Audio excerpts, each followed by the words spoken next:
Might be better if I put myself up there. Oh, okay. Yeah, it's one of those days for me too. Thanks, Steve. I appreciate it, man. Uh, hope are you getting sound now? Can you hear me? Uh-oh. Somebody say something. Let me know if you can hear me now. My microphone says you should. Okay. I guess I forgot to. I went live, but I forgot to hit the button, put me up on stage. What's going on, Brian? Good deal. How's it going, brother? Thanks, Steve, for coming in and saving me. I was sitting here talking backstage. I forgot to put myself on stage one of those days. Anyway, I was talking backstage with myself about wine. This, I guess, we talked about this session was going to be about making wines and brandy, but first I want to talk about the difference in making wine and in making a brandy. When you're making a wine for a wine, you will be much more sterile in your approach as to all the objects that you use, the fermenter, everything has to be really sterile. I know that's kind of lost in the moonshine world, and for good reason. It's there's really not a lot of call for a lot of sterility in something that you're going to be boiling off, right? You're boiling alcohol, literally. So most issues and most problems get taken care of in the boiling off part. So any bacteria or bad organisms in there, for the most part, are taken out. There's a few that can survive it, but fortunately, those don't arise much, in the winemaking process. So it's not something that we have to deal with as much. But there's still a remote chances that some bacteria can get in there and that can survive that. And there's other things from the fruit, like amygdala, that can survive distillation. The 200-degree temperatures Fahrenheit doesn't phase it. Right? It doesn't phase the amygdala. It's still toxic and extremely toxic. It can form and does form cyanide. So that's something that we have to be careful for with in our fruit and our preparation for the wine. But for the most part, wine is different in that it's going to be aged for a long period of time. And peach candy, awesome. So you're going to do an infusion with your candy. So anyway, the wine that we have to make for making a wine has to be a lot more sterile, and that's why we use airlocks. It's lost on a lot of moonshiners and distillers. Most use huge, open fermenters. I'm just going to go with the typical distillery, right? They're doing grains. They have a big, huge 1,000-gallon or 2,000, 5,000, whatever gallon vat that they're cooking the mash in, and they're letting everything ferment in, and they're open. For the first part, most of the distilleries have they're pretty much indoor. The air that's inside is filtered. You got air conditioning and air systems like that that's filtering air, and you don't have to deal. Most of the distilleries I've been to, do y'all see fruit flies flying around in any of them? I've never seen any in any of the distilleries I've been in. So they try to keep it free of fruit flies. But even given that, one fruit fly with acetobacters on its body that it gets from crawling around on a piece of fruit, it's a natural thing. It's just a natural bacteria. It's acetobacter that makes acetic acid that makes a lot of wine turn to vinegar. So in a big vat that's going to be fermenting for 4 or 5 days, which is a typical ferment for a grain in a distillery, boom, and they're ready to run. So any kind of acetobacter in there does not have time to multiply or do anything. It's gone. It's boiled. It's lost. That will do nature that. So it's not a problem with brandies. Depending on the distillery, most distilleries, I guess still open ferment some of their brandies and stuff. But again, it's a couple of weeks. They secondary ferment maybe, a couple more just for settling and clarity, and then pump that wine into the boiler and boil it and make the brandy. So yeah, I get the fruit flies too. What's going on, Clint? Good to see you, brother. Missed you Saturday. What was going on in Clint's world? Did you have a little date? Or... I'm just kidding, brother. You have to tell me. You're tardy. How the hell do I have 2 open drinks right now? Oh, that was... Damn, drinking so fast and so much, I keep 2 open at once. But, so they're going to run the brandy within a month. And again, big vats of fruit and brandy and stuff. So it's not something that most will airlock. Some will. Some go with the little closed stainless fermenters and have airlocks built into them.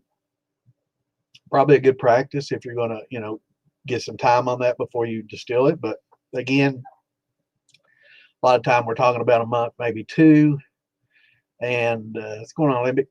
So and again, thousands of gallons, a couple of fruit flies, introducing a little bit of acetobacters, again, is not going to be as big an issue. The reason that we use the airlocks, of course, is to 2 things. It keeps the critters out, bugs, especially the fruit flies with the acetobacters all over them.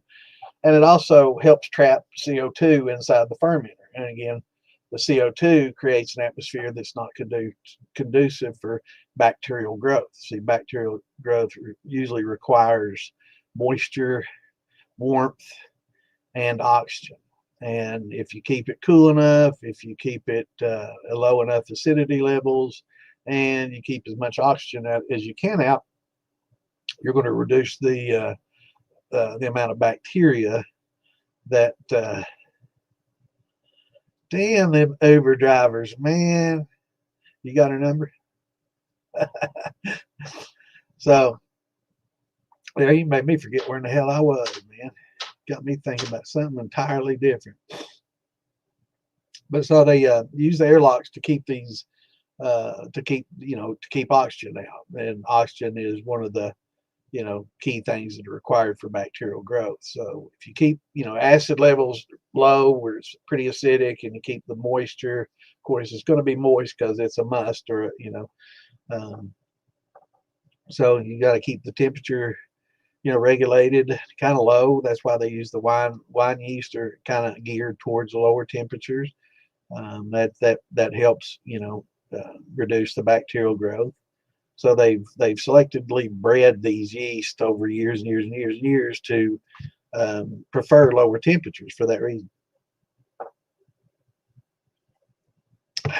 And it just makes for a better wine, really. The slower the ferment, you'll find, regardless of what yeast you use, usually the slower the ferment, the better the flavor, and the better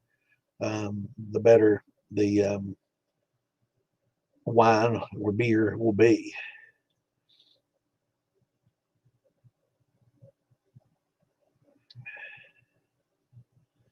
Awesome, brother. You've been busy. Damn, Phil's been busy. Man, 90-gallon brandy. Apples. Everybody's doing apples now. I got several people doing bunches of apples. I need to get out there and get me some apples too. I've been fooling with watermelon. So anyway, in making a wine, there's certain things that you want to do in preparing your fruit. Hey, you got to look at your fruit, what type of fruit it is, where it's coming from. Commercial fruit, you may have some additives that are sprayed on it to help keep it fresh. They spray all kinds of stuff on fruits these days to keep the color fresh, to kill off any wild yeast and keep that powder looking stuff down, like they do on raisins and stuff these days.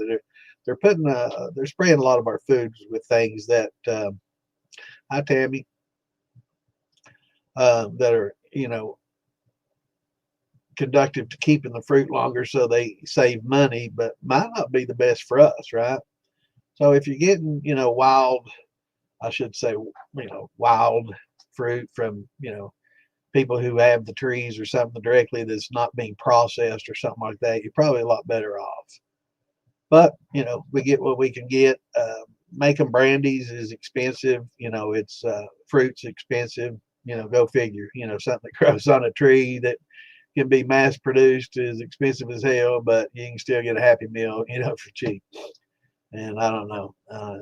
Processed food you'd think would cost a lot more than something that can grow on a tree, but not in this world. So I've got my little book here of all my little wine recipes and different how-tos and things that I've got, and I'm going to share some today. A white wine recipe would be pretty good one. That's a good one. That's what I make my sweet heat with, and my grappa. Maybe I don't want to give that one up. That's one of my best things. But you'll find that a lot of them, I just pull off line, and what you do, like this one, I just pulled that offline, and you run it. Just do it exactly like they say. But look at what they do, and this one says 40 pounds of Concord grapes. I can't afford that, so I went 20 pounds and 4 jugs of juice. Right. So sometimes you got to make those shortcuts and changes.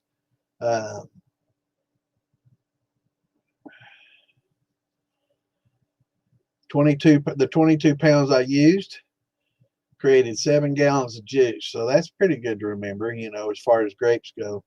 And those were some pretty good size grapes. Those are some nice grapes. So 22 pounds created. Wait a minute. No. I'm sorry. That's 22 pounds of grapes, 7 gallons of juice, 10 pounds. Okay. That was a different. Usually I will write down how much I get out of each.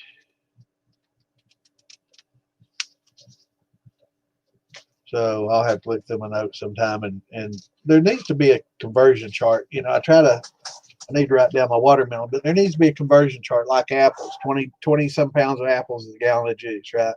20 to 22 pounds of apples makes 1 gallon of juice. Once it's all pectic enzymes pressed and everything, get about a gallon of juice. Now, that's going to vary depending on the apple. Some are much juicier, more water content than others. Others are kind of dry. So yeah, I've got 3 different ones. I've got 3 different watermelon mashes going right now. I was going to try to run them all separate, but they're all so small. They're only like 8 gallons each. So I probably will combine the 2 best ones, what I think are the 2 best, and run those together. I was going to try to run each individual one because I got like the big green watermelon, seedless, the round ones, big round ones. And then I got one of the round ones that's the lime green and darker green striped like a normal watermelon. And then I did the long seeded watermelons, And the big round ones, they'll get about a gallon of juice each. The big long ones with the seeds, you get about a gallon gallon and a quarter to a gallon and a half each out of those. So, knowing that kind of stuff, kind of helps, prepare how much fruit am I going to need to, get X amount of gallons of fruit juice. Because it's best to, if you're making wine, you don't want to use a lot of water. You want to use juices, and if you do water, you need to add concentrate, frozen concentrates at the same time as you're adding water, because it's easy to dilute it down and get it to where it just doesn't have very much body and character. So if you're wanting to make a really good wine, you really need to minimize the amount of water that you use. So, and that's where good concentrates come in. We're using those frozen concentrates helps a lot, because I like to pour boiling water over my fruits, because that basically kills everything off the fruit. All the acetobacters are killed off. All the wild yeast is killed off. Anything in the bird shit, is killed off. Anything that was on that fruit at all is killed off. And if it has waxes on it, some of the, wax on some of the peels and stuff, it'll help, melt some of that off, So After you do that, you kind of sanitize it by pouring the boiling water over it. But sometimes you got a wine that you really can't do that, because the fruit itself is very juicy and you can't add water to it. So it's not like it's got a lot of concentrated flavor, and you don't want to water it down and dilute the flavors out. So when you do that, you have to use what's called Campden tablets. Now, I'm sure a lot of you that's looked up wine recipes has run across the term Campden tablets. And basically, that's potassium metabisulfate, for those that don't know. And it comes in tablet form. And you get these little peel crushers, like you use for in medicine and stuff. And you just crush that peel into a powder. And then you can sprinkle that into your must mix before you put in your yeast. So you'll put in instead of, this is what kills the bacteria and stuff off. It'll kill yeast, it'll kill wild yeast, it'll kill the acetobacters, it kills pretty much everything. It's pretty strong. You'll find it in a lot of products and stuff used today. It's used to keep things preserved. It's a preservative, and it's used to kill a lot of bacteria and stuff off in a lot of different products. And so you'll look on the label, and sometimes you'll see potassium metabisulfate. You'll see it on every grape juice just about that you buy, unless it's 100%. And that's one thing we'll talk about too, is when you do decide to use juices, look at that label. If it says potassium metabisulfate, once you open that juice up, you need to put it in a bucket, aerate it extremely well, and let it sit for a couple of days, so all that potassium metabisulfate has time to air out, and it'll gas off. And when you add it to your must, so you're adding it to your must at the beginning to kill everything off, because you can't use the hot water. But if there's any water that's going to be added, and you have some concentrates, again, check the label. Potassium sorbates is a big no-no. Potassium metabisulfate's okay if you gas it off. The potassium sorbate, basically what it does is it neuters the yeast. It doesn't kill them, but it makes it to where they can't breed. So it basically neuters them, and they will die off slowly, naturally, as they go through their short life cycle. So that's one way to eliminate wild yeast.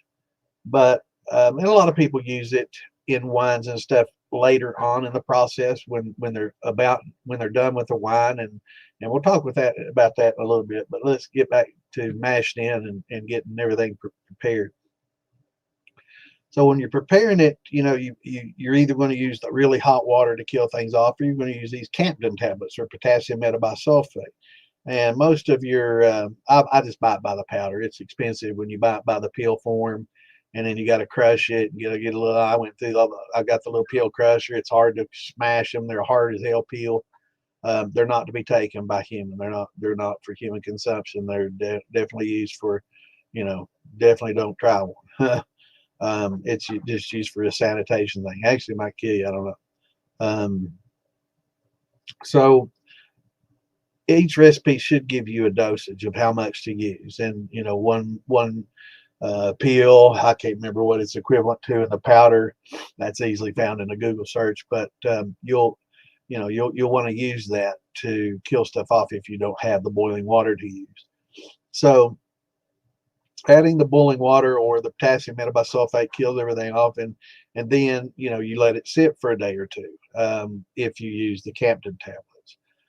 If you don't use the Campden tablets and you use the hot water, once your water gets to about 100 degrees, 95 degrees, then you can add your pectic enzymes to break down the fruit. Now, not all fruit's going to need it.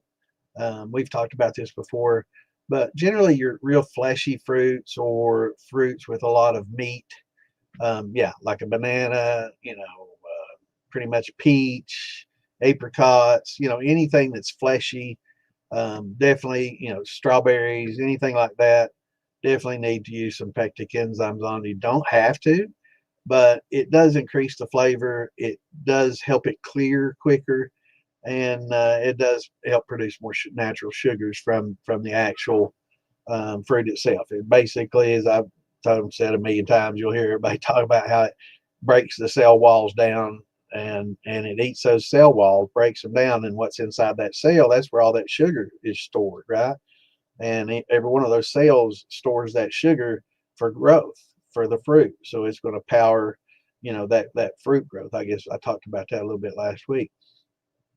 And the ATP, the adenosine triphosphate, that's the energy that's given off in the exothermic. So these sugars give energy to the plant, and it gives it the energy to send the root down and to do everything until those caudal leaves break out and start using the sun for energy. Then it goes to photosynthesis, and it uses photosynthesis for its energy. But until that point, it's underground, doesn't get sunlight, so it gets its energy from these cells, and inside these cells are sugars, and that's what we're wanting to get at. So pectic enzymes help break all those down. You can blend a peach, and you're not going to bust all those cell walls. Now freezing does help.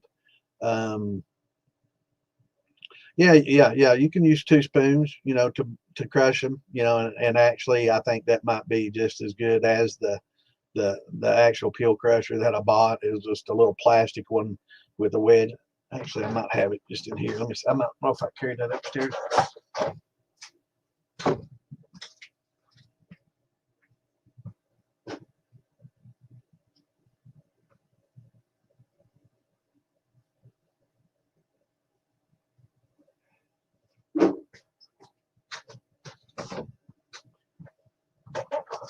Yeah. So you put your little tablets in there. It's got this little wedge, and the bottom has a wedge, and you just screw it down, and it crushes them. Not so easy. I did that for a long time, and I got to where I hated doing that. It was a pain in the ass, and it never powderized them like I wanted. I think I ended up doing this to break them up, and then the spoons to powder them on out. Worked out the best. And then I just decided the powder is a lot cheaper, and it's just as effective. So it's best to buy the powder if you can. You can get it on Amazon. Make sure you get the food grade stuff, potassium metabisulfate. But you can get the Camden tablets, either one. You can get them at your local brew store or Amazon, or I don't know if Phil Billy carries that or not. Probably not, but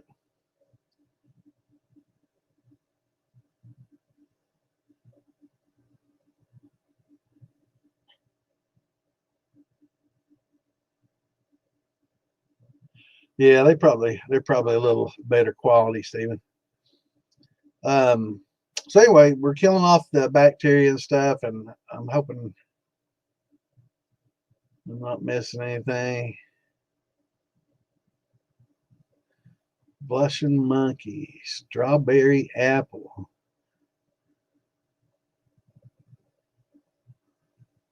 Awesome. Yeah, I read that part. Sweet tea with grapes or apples. Yeah, after, for mixing, I've never post flavored a wine or any of my wines or anything. For brandies, I guess that'd be great. But with just wines, the only thing that I've ever done post fermentation was back sweeten, and we're going to talk about that in a minute too. That's where that potassium sorbate comes in, and it's pretty handy, for that for sure.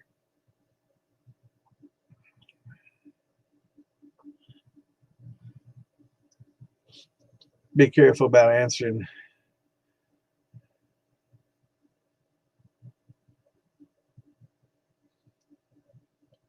Jeff, is it something that you can't ask here? What kind of private questions do you have to ask people? Be ready, Tammy. This is open to the public, so we never know who's on here. No offense, David, but what do you have to talk to Tammy about that you can't hear? Kind of strange. I don't know. Anyway,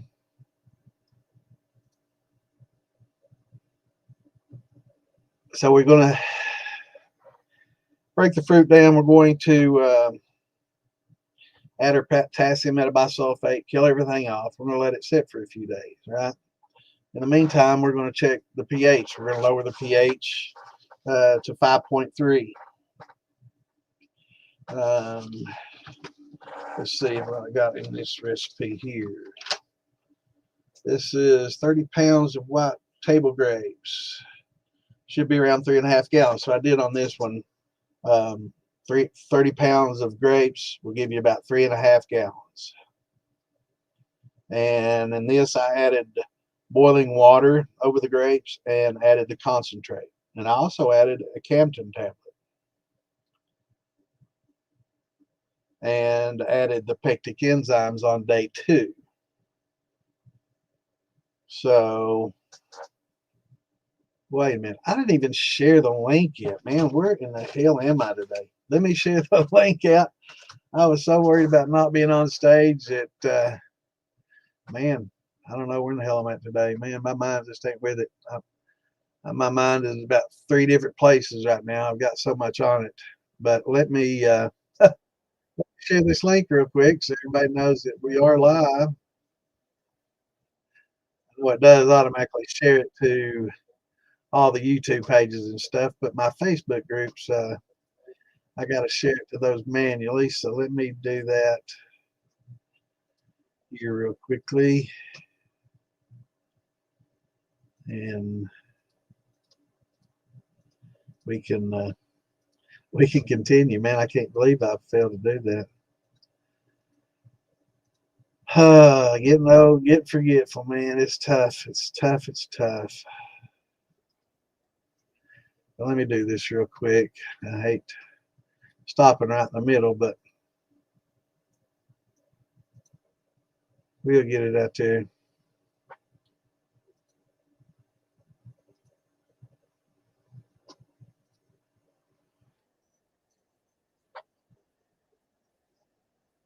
All right, let's see here.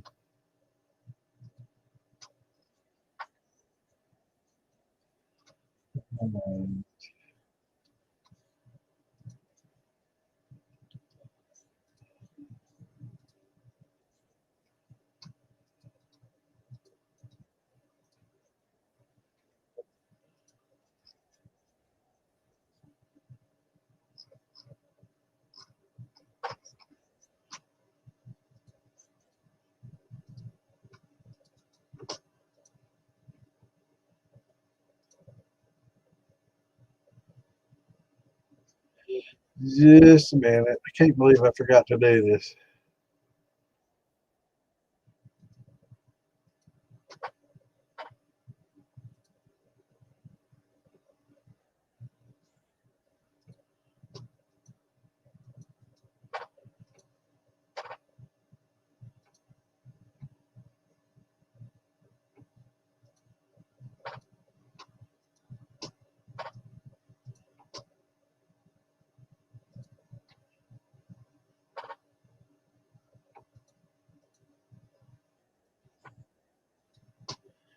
Just a minute. Can't believe I'm slacking. Posting these fast, so it's probably going to limit the ones I can share it to. Get it if I do it pretty quickly. It generally does that.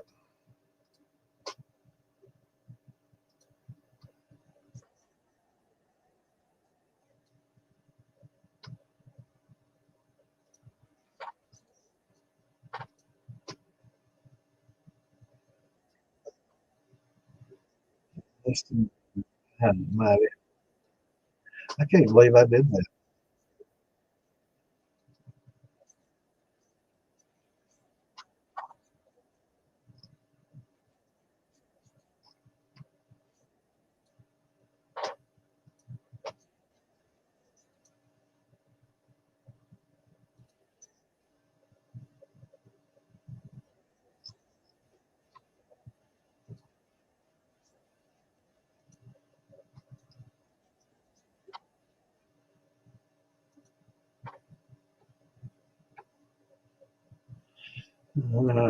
Let's see.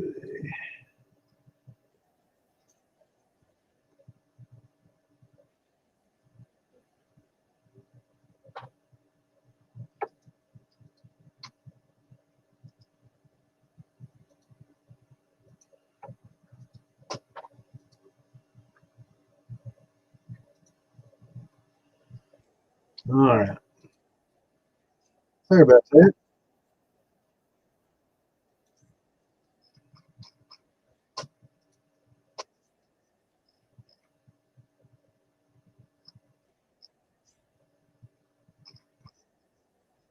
All right. Yeah, we're back. Sorry about that. What's going on, Mash Brothers? What's going on, Kimbo? Black grape juice concentrate works great. Doesn't take it. I agree. Yeah, and especially when you're doing like a grape wine and apple juice. It's good too. I use a lot of apple juice as well, um, but usually for fuller bodied stuff. But I try to use concentrates when I can.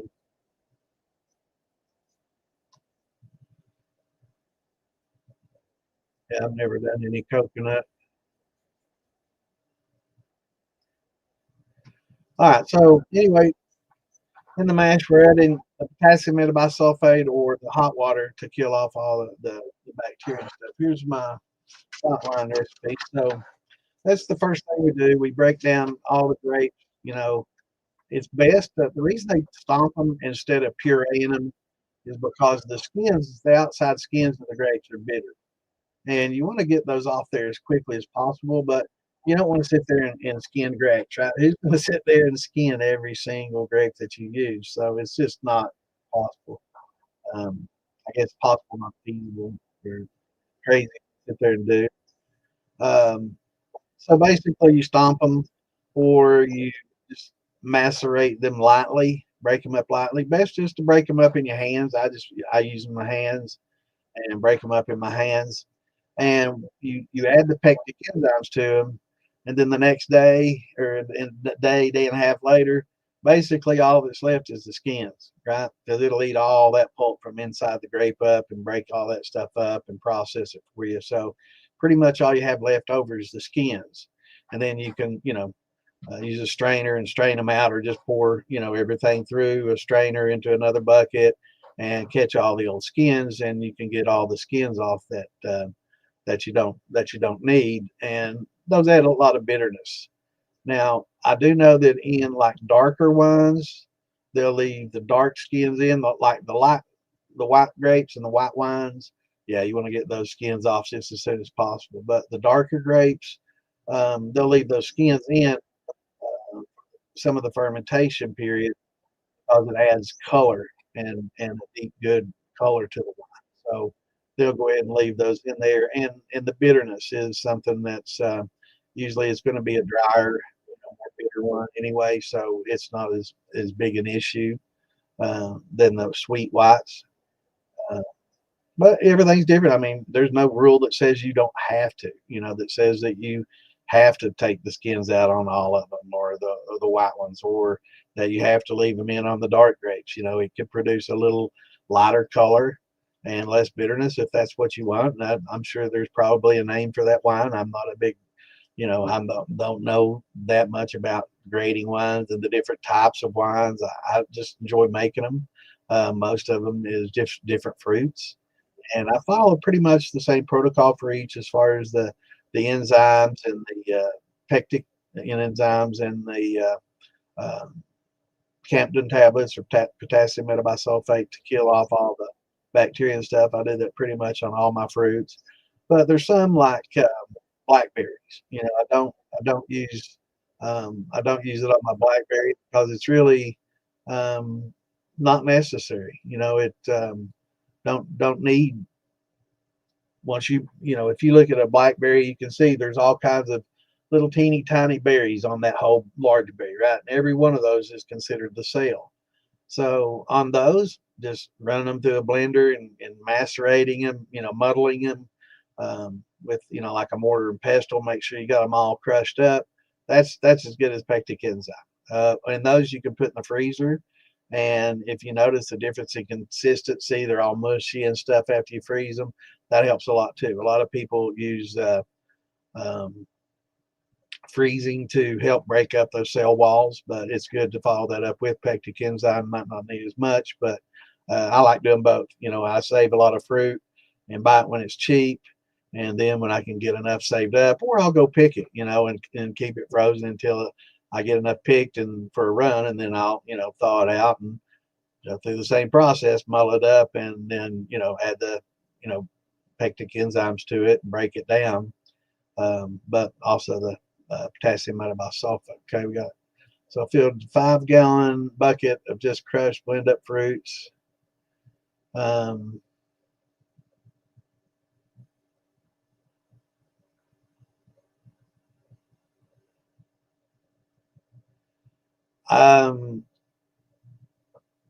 okay, so you got a 5-gallon bucket. How much fruit juice did you? I mean, this is all, it depends, and this is why you have a hydrometer.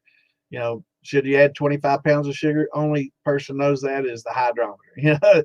I mean, seriously, you don't know how much juice and sugars are in the juice that's coming off those fruits. So, especially in mixed fruits, so it's going to be, nobody knows. That's why we use hydrometers, so how much sugar to add, and use that hydrometer to see how much sugar you need with any given amount of fruit and juice from fruit. So, when I say fruit juice, I just mean basically the wines of it. You can consider the solids, but when you take a gravity reading, you need to be reading just the grape juices. So you don't want any of the pulp and hard stuff, pulp and thick stuff in there. You want to strain it out and test just the juice. So I would say no to the 5 gallons of water. I would, unless you're going to add enough frozen concentrates to offset that. And now, are you talking about to make a wine or a brandy? These are all things that you got to ask.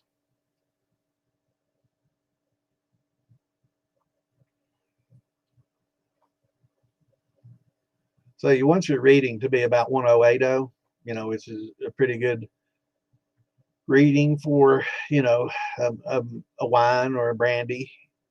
Probably a little high maybe for a wine, but depends on if it's going to be a wine or a brandy. What's it going to be, and everything from the very beginning all depends on whether it's going to be a wine or a brandy. I do most of mine hoping that it's going to be a wine, and if it doesn't turn out well, it becomes a brandy. But if I do decide to keep it as a wine, I've done everything sterile and airlocked and everything else. So if it does turn out well, I can. If it's going to be a brandy, then yeah, you can use more sugar and you can add water with frozen concentrates, and it's because you're not drinking it as a wine. You're not going to notice it as much as a brandy, but you'll definitely notice it as a wine if you do that. See, it's like drinking a beer versus white dog that comes out at the end. It's night and day different. It's going to be the same with brandy. You drink a wine, it's got full of flavor. It's got, everything. You can taste it if it's diluted or if it's really sweet or whatever. But when you distill it, you get very little of that come through, as we know, so. Well, that's why we're having this, Kimbo. After this lesson, hopefully you'll be ready to make some wine, brother. But yeah, if it's going to be a brandy, just do use your hydrometer. Mix up all your fruits, add your pectic enzymes, let them do their thing for a couple of days, a day or two. And once that's done, then you can throw in the potassium metabisulfate, kill everything off, let that sit a day or two, and it'll kill a lot of those enzymes off. And then, after that sits a couple of days, you can stir it up real well with your, mixer and drill and mix your blade right, oxygenate it real well, and then pitch your yeast and your nutrients in there, and check your pH, make sure your pH is okay. Actually, probably should check the pH the first day and adjust it then. But in making wines, another thing that we add that we don't do when we do brandies is a lot of winemakers will add tannins. And this gives the wine a little bit of a bitter flavor, but also a little bit of the flavor of the wood that they would normally be aged in, big casks like they do it. So, most people think wine is aged in bottles, for the most part it's aged in big barrels, and then it gets bottled and then stored and goes out later that way.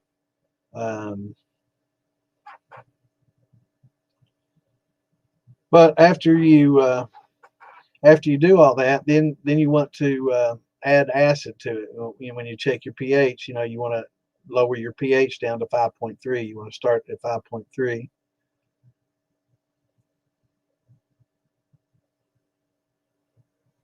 Yep. What's going on in Canada?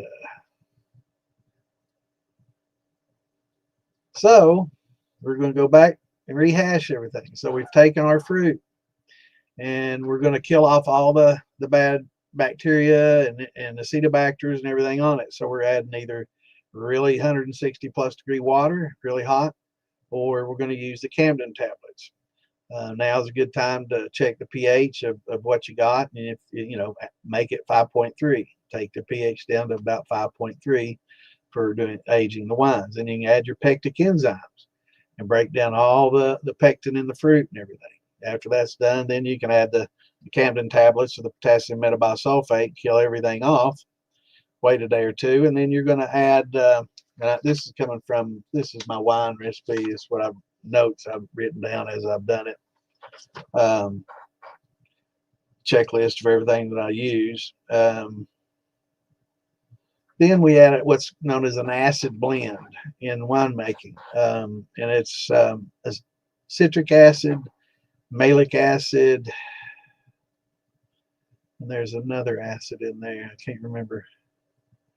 It's not a very high percentage, but it's citric acid, malic acid, and tartaric acid. That's what it is. And you get that, it actually it's the same thing as cream, the tartar, but tartaric acid, malic acid, and citric acid in the acid blend that we get. And let me see, I think I got a little bag of that I can show y'all.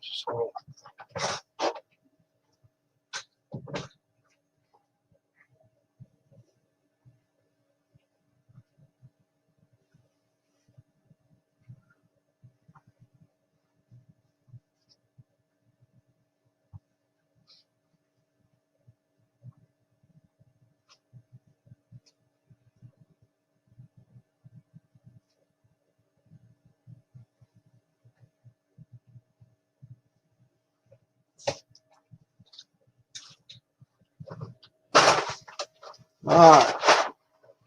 So I brought my big box of all my goodies that I use. Set that down there. And let's see here. This is wine tannins, and I use. Now you got to be careful around the powder of this stuff. This stuff atomizes in the air. You don't want to breathe this shit in. So handle it very carefully. Don't breathe in this stuff. This is basically made the vintners wine tannins, and this is chestnut wine. Third of a tablespoon for red wine, half a tablespoon for fruit wines, quarter tablespoon, very little for white wines. But this is a chestnut wood tannin, and they have oak tannins too, but for wine I prefer the chestnut. You can also do this, I guess, in your brandies if you wanted to add it. I doubt it's going to carry over through distillation. That's probably why a lot of people don't do that. But that's some of the tannins I was talking about that you add. Go through some of these and show you what all. Well, there's glucoamylase. Here we go. Definitely buy bags of this stuff. Oh, there you go. That's what the clips come off there. Let's put another one on there. Yeah, this is pectic enzymes from Vintners. Definitely want to use that. And it's cheapest to buy these bigger bags. I mean, the stuff lasts forever. It's a lot cheaper buy it in the pound bags or half-pound bags, a lot of stuff. And I try to keep it double bagged, keep it fresh. Can't believe the little clip came off of that one. But yeah, you want to keep your bag of all your goodies, and you want to, you need to invest in all this stuff. Over time, you're going to need it, and it's best to get it in bulk. Here's potassium sorbate powder. This is what we use to neuter the wine or neuter the yeast so they don't reproduce when you want to back sweeten your wine. So we were talking about that earlier. But all this stuff's real important to get. There's some powdered alpha that I got to get through. Hopefully I'll get all that used up. Here is diammonium phosphate. Buy that by the big bag. That's your yeast nutrient, but you don't want to overuse it. And this is food grade. It's cheap to buy it in bulk. You add it up, it's a lot cheaper. What we got here? That's a big ass bag, whatever this is. Oh, this is the acid blend I was talking about. This is the BSG acid blend. Let's see if it tells me the three. Grape and granary acid blend. Strange, it doesn't tell me what acids are in it, but I know it's malic, citric, and tartaric acid.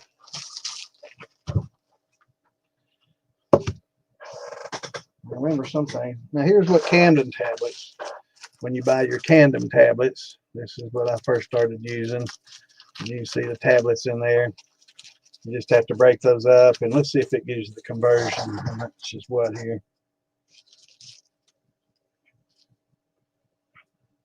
One tablet. All right. Use 1 tablet per gallon. 2 crushed tablets equals 1/4 tablespoon of the powder. So there's your conversion. It'll be right on there if you want to read it. I'll read it out again to those that want to know when they get the powder. 1 tablet per gallon is the dosage, and 2 of the tablets is a quarter teaspoon. That's important to know, because you don't want to overdo these chemicals, because it will definitely impact your flavor if you do. Now here's gypsum.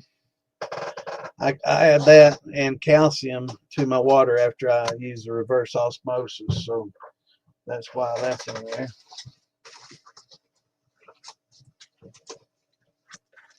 What's in here?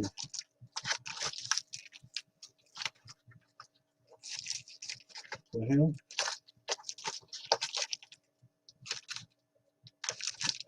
This glass, I don't know what half this shit is in it. That's damn. Actually, whatever the hell it is.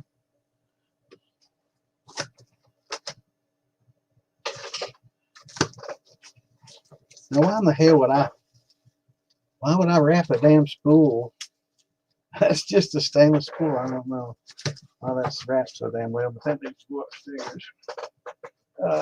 Let's see. What we got here? Oh, this is glucoamylase, powdered. I've got the liquid in the fridge. I keep it in the fridge, but I used to use all this powdered stuff. Now here's more of the acid blend. Got out of it. But yeah, citric, malic, and tartaric acid.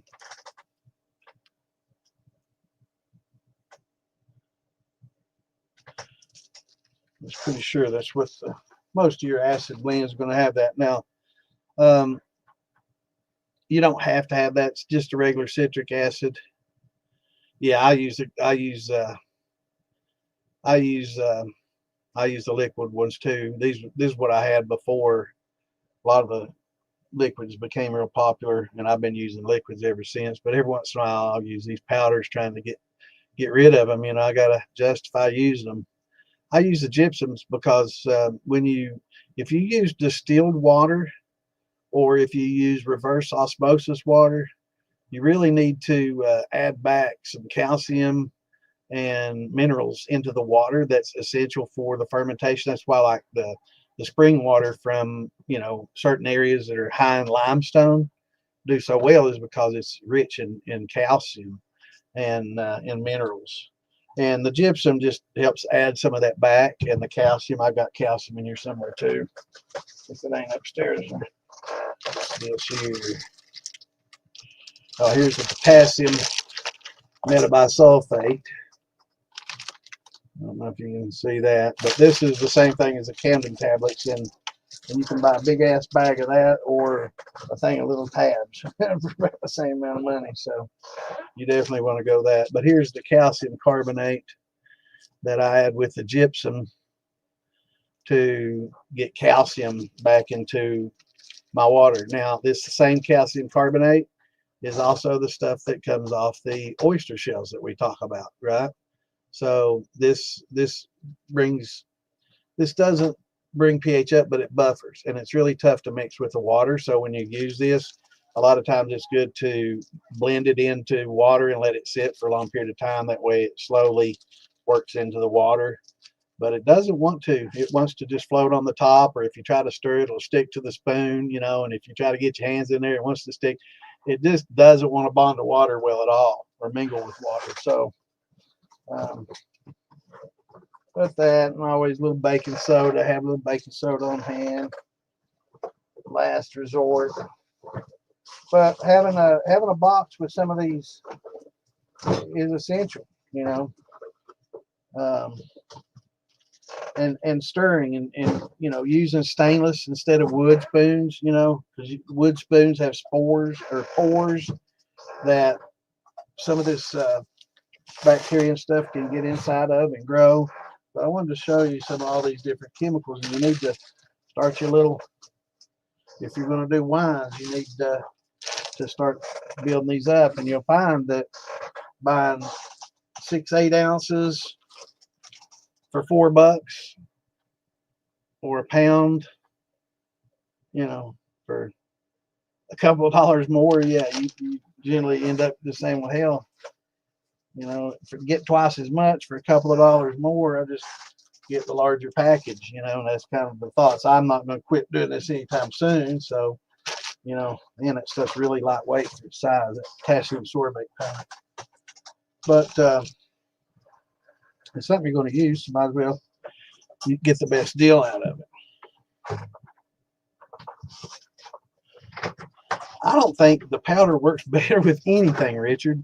The biggest issue with powder amylase is especially the alpha. Now, the glucose powder, I got pretty good results with. I'm not going to dog the glucose powder. I got pretty decent results with the glucose powder. But with the alpha powder, I got okay results with it, but I didn't when I let the temperatures fall out of range. So when you use it, the temperatures really need to stay between 145 and 155. And if it gets over that range, it denatures it. Under that range, it doesn't work as effectively, and much under that range, it won't hardly work at all. Now, I know a lot of these companies, and I've talked to people that say, oh, but the company says it works from 100 to 155. They're lying to your face. Try doing an alpha at 100 degrees and see what kind of conversion you get. Zilch, not a zero. They lie. It's not like that. You really have to do it between 145 and 55. Trust me, I've done it. It's and you get okay conversion, but not 100%. Nothing like it's nothing like the high temp. And the high temp, one of the best things about the high temp is that you can use it right after you get the gelatinization. You can, a lot of people say you don't even have to wait for it to gelatinize to put it in. I do, because I'd like to see my level of gelatinization so I know when I'm properly fully gelatinized. And if you add that high temp before you do that, you really don't get to see the thickness because it's thinning it out as it thickens, if that makes sense. And I don't like that because I can't tell how much it's thickened. Yeah, yeah, it's not temperature friendly at all. It's not temperature friendly at all, Richard. It 145 to 55, it'll work, but it's a juggling act, keeping it that temp for 90 minutes to 2 hours, and you have to keep adding a little water and stirring it in, add a little hot water and stirring it in to keep that temp up, right? So you don't use all your water to start out with. Keep 5 gallons. Well, depending on how much you do. If you're doing 25, 30 gallons, you'll keep 5 gallons off to the side. You'll keep adding a quart or whatever it takes at a time to keep that temp up to 150 average, temperature. You don't want to go over the 155, but you want to keep it at 150 if you can. And just keep adding little bits of water every few minutes as it cools off. That's why having that insulated fermenter or cooker, whatever, really helps for steeping, because I don't know, I don't do a lot of cooking anymore, but that's with the grain thing anyway. But yeah, that powdered alpha, yeah, it works, but it's very particular. It's very picky, and it's not temperature friendly at all.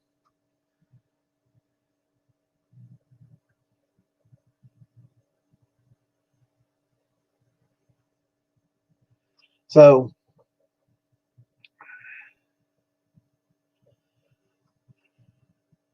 I must be talking to somebody else. Oh, I see. Have I ever done straight? Absolutely, brother. Yeah, I've done sugar shine many times. Hell yeah.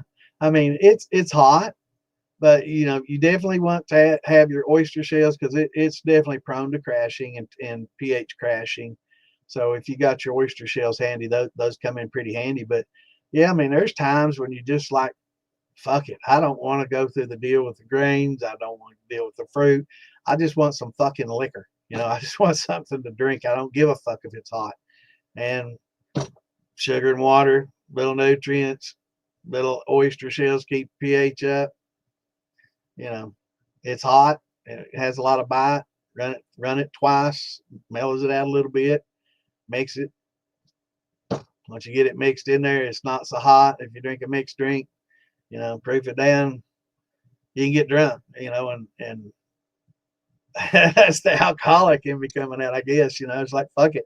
Sometimes you just, you don't want to do that, and it's either I'm going to go to the store and spend more than I should on an expensive bottle of bourbon, or I'm going to make some sugar shine, and when I was younger, it was sugar shine because I didn't have a lot of money, Now I got a little bit more money. I tend to prefer the bourbon instead of the old hot shine. I guess that's part of getting old, and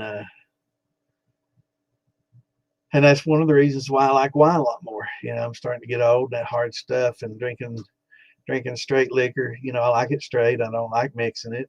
So um, when you start getting old, it's a little harder on you. And those hangovers hurt worse than they used to. They last longer. So um, absolutely, Fermo is probably, if you're ever going to just use one. I would say Fermo is probably the best one. I just use DAP. Um, I'm not real picky about urea. I don't have a problem with urea. A lot of people, they read about the urea and they have big hang-ups about it. But for me, I know that it has very little in it. It comes from a food grade source, and it's part of the process. But I know Fermate O doesn't have it in it, and a lot of people prefer that for that reason. Um, but yeah, absolutely. And something I found out recently that I didn't know was a lot of winemakers, brandy makers will use different nutrients, fermos for some things, fermax for some things, and different nutrient what's the word I'm looking for? Different concentrates of nutrients for each different wine they're making, or brandy, or whatever. Um, yeah, it's probably got some of the calcium carbonate in it. It's hard to say what it's a lot of these nutrients. There's not a lot of nutrients in it. They're concentrated as hell. So a lot of times they'll mix it with dextrose. Let me see if mine says it on it. I don't think it does, but I know for a fact that, yeah, I know for a fact that if you look, I guarantee you, there's dextrose in there. Let's go ahead and Google it. I'm Googling just to see what it says about it, because I've already read it before. I already know the answer. But there is dextrose in your nutrients.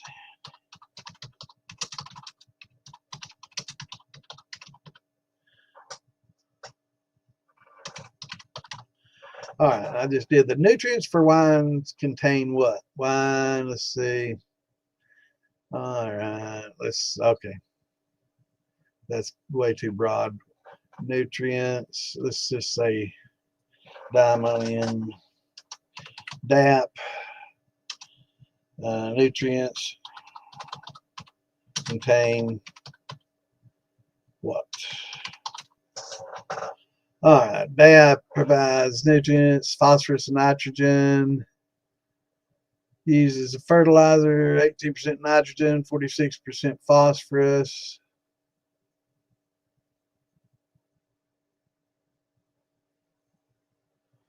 And I guess the rest is, yeah, I guess the rest is the dextrose. So that's 46 and 18, that's 50, around 60%. It's got about 30% of dextrose in there that just busts it out. And I think DAP is probably a lot higher than some of the other ones. But yeah, they put a lot of the dextrose in there just to fill it out.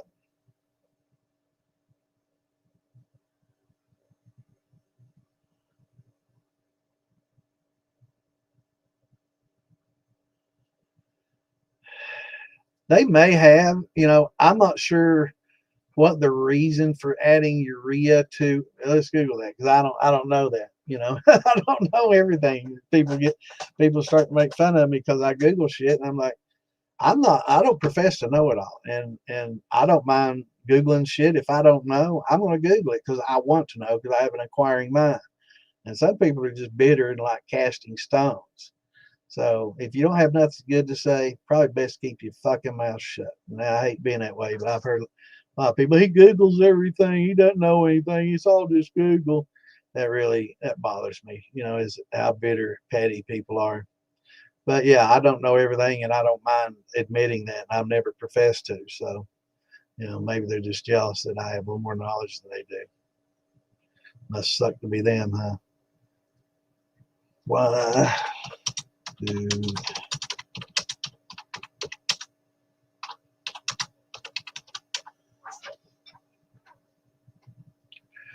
Okay, urea isn't typically used or typically added to diammonium phosphate fertilizer. Instead, they're used together as complementary nitrogen phosphorus fertilizers. I'll say, okay, so a lot of them don't have it, but when it's used, a lot of times, maybe that's where I got that from. A lot of times they're used in conjunction with each other.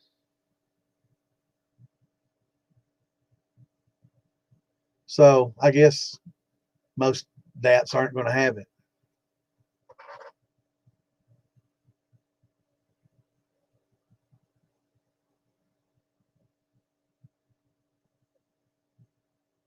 So that might be a crop thing. That's probably for crops. They use diammonium phosphate for a lot of crops in fields and stuff as well. That's why it's so cheap. But maybe I saw that they added that for something that's used in the field, and that's where I got that from. Could very well be.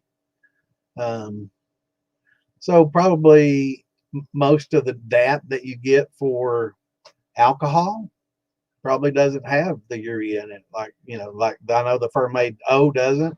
So maybe this DAP doesn't either. I've read that it doesn't, but I'm like, yeah, they're just saying that. But now looking at it, it's probably just it's used for the crops and not necessarily for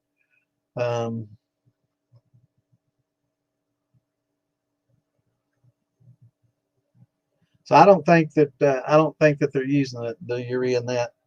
It's good to know because I've often read that it's added with the diammonium phosphate, but I may not have been reading, something that was, talking strictly about wine making. So it might have been just thinking you're talking about diammonium phosphate for crops. So it's used in crops a lot. So that's good to know. Yeah.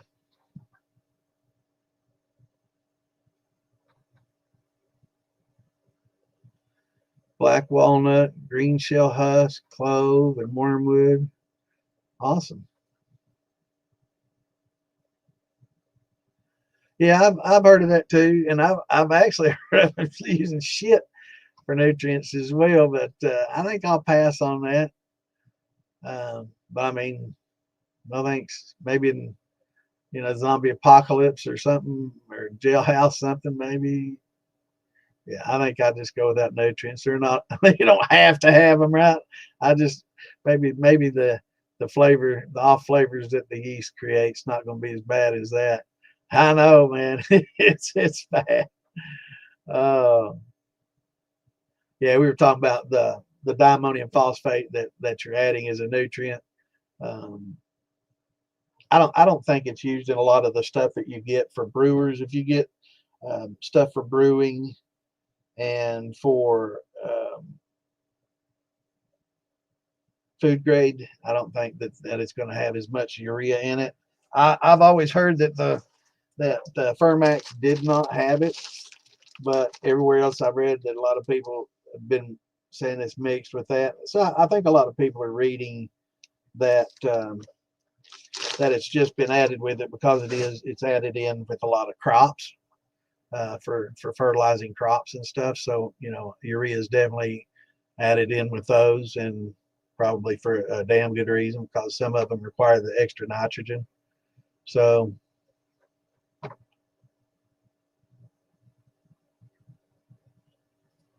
yeah, haters gonna hate. That's but it's one thing for people to say it, but to actually come on the podcast and say that shit, that's an extra level of balls right there, in my face like that. That really pissed me off when both of those people did that. And I know both of them, so yeah, it sucks. So anytime I Google now, I make sure that I announce that I'm Googling so they don't think that I Google everything. I shouldn't be that way. I shouldn't let them get to me, but it really pisses me off. And it's just them trying to take a stab at me because I don't know, either they don't like me or they're jealous of me. And, either way, I really don't care. I wasn't, I'm not one of those that try to make everybody love me and like me, take me for what I am or leave me, whatever. I don't, I just try to be me. Yeah, I've talked to several people, and that's stage 4 and trying alternative things. And some people have tried some alternative things and beat it. I'm not going to get on in all that because I'm not a doctor and I don't profess to know anything about all that stuff. And I'm not going to, say you should try this because, I don't want somebody to try something thinking it's going to help and it ends up making things worse or something like that. So, yeah, I'm the same, Clint. I'm learning every day. I'm learning every show. I learn as we learn. I share what I know, and that's what I'm here for. Try to make it safe for everybody and an enjoyable hobby. And some people just can't deal with that. They can't accept the fact that I enjoy getting on here and trying to help people. What the fuck are they doing? Hating. That's all they're doing. They're sitting at home bitter with a big frown on their face, hating. And I hope they're watching it now. If you are, fuck you, right?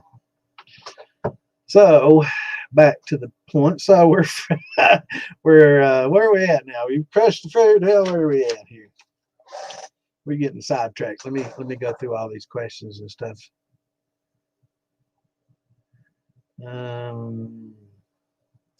All right, I'm not going to get into the vaccine talk. Y'all free to talk about that in chat all you want. I don't care. I won't get mad. Say as long as it's not racist or hate speech, say whatever you want in my chat. Have your conversations. I'm glad. I want you to, talk about anything you can. But I'm going to try to stay on topic. So if I don't jump in there and comment it, I on a different podcast I will, but not on this one. I try not to get too political because if I do, I get fired up and I piss people off.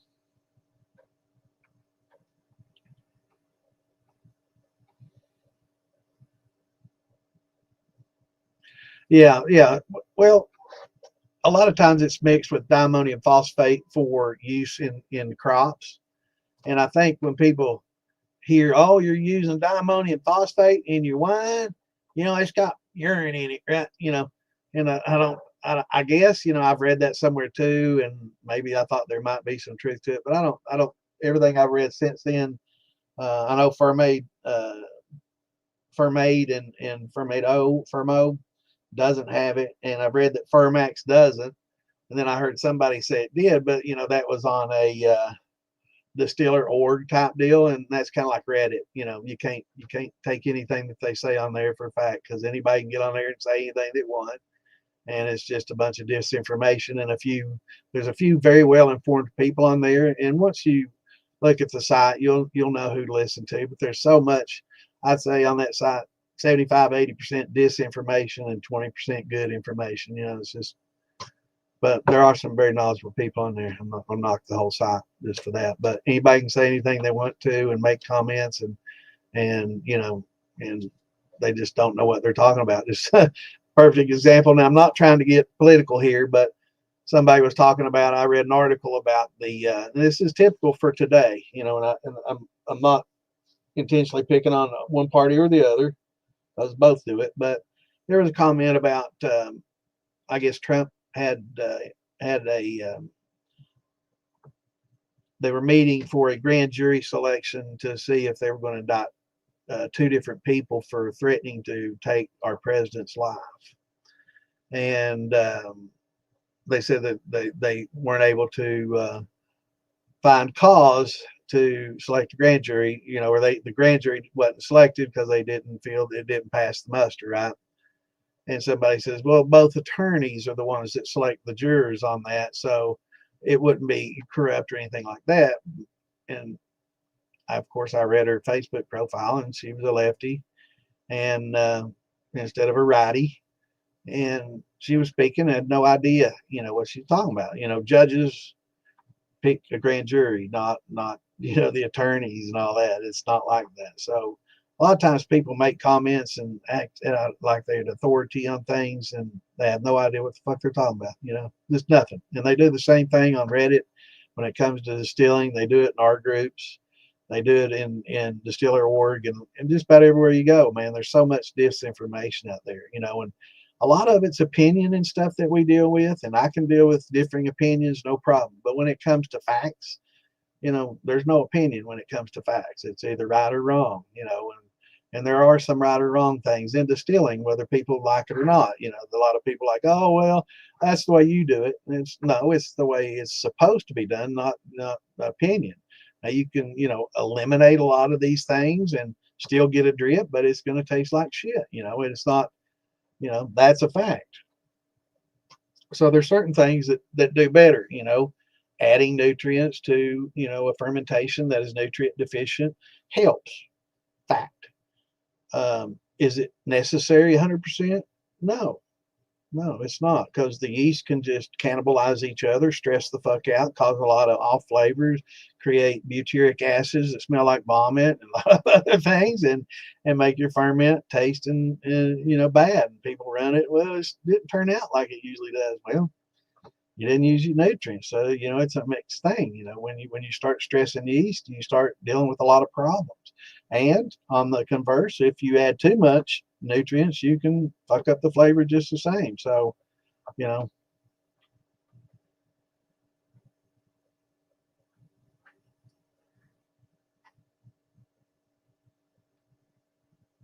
that's right. That's why everybody should be living their life every day as if it's their last, because we never know what's going to happen.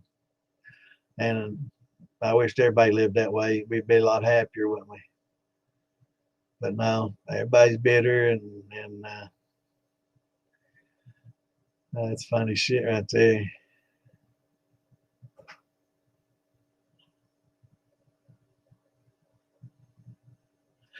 Yeah, and a lot of times I'm not necessarily just verifying it.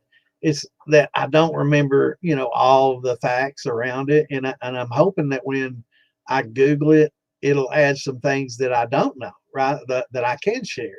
So, usually I know the right, 9 times out of 10, I know the answer, but I like pulling up Google because, it may give me some insight. I might learn something and I can share that, with you all. So, I tend to, answer stuff. And then after I answer it, sometimes, if it's something that's kind of up in the air and there might be more to be said about it, then, like the urea thing, I'll Google it and check it out. But yeah, yeah, right. And there's a lot, but granted, on the other side, there is a lot of people in the groups that they've never distilled in their life. And when somebody asks a question in the group, the first thing that they do, they don't answer out of experience or out of knowledge. The first thing they'll do is they'll go to Google and they'll Google an answer and they'll copy and paste it, or they'll change the wording a little bit so it doesn't look the same as what that Google AI just gave you. So, and they answer. A lot of times when they change the wording, they make themselves look bad because it kind of contradicts what they said, or broken language, and you can tell. But what are you going to do? The person asking the question, I think Google is a good place to go ask it first and see what they say. And if it explain it and you don't really understand it, asking it in a group here is excellent, definitely. So, if you have any problem understanding it, hopefully I can explain it on a better terms than what a stupid AI gives you, because some of the shit, and some AI is just wrong. I've found quite a few AI answers that are totally wrong on certain things, and not necessarily just distilling, but I deal with AI quite a bit. I dabble with it and play with it, and I get a lot of wrong answers from it that I know is patently false. So don't depend on everything AI says as being fact, because a lot of times it's not.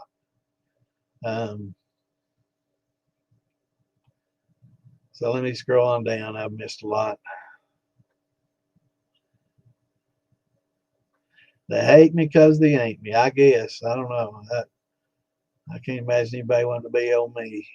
I'd much rather be young like they are. I don't know. I want to be young and dumb. I don't know.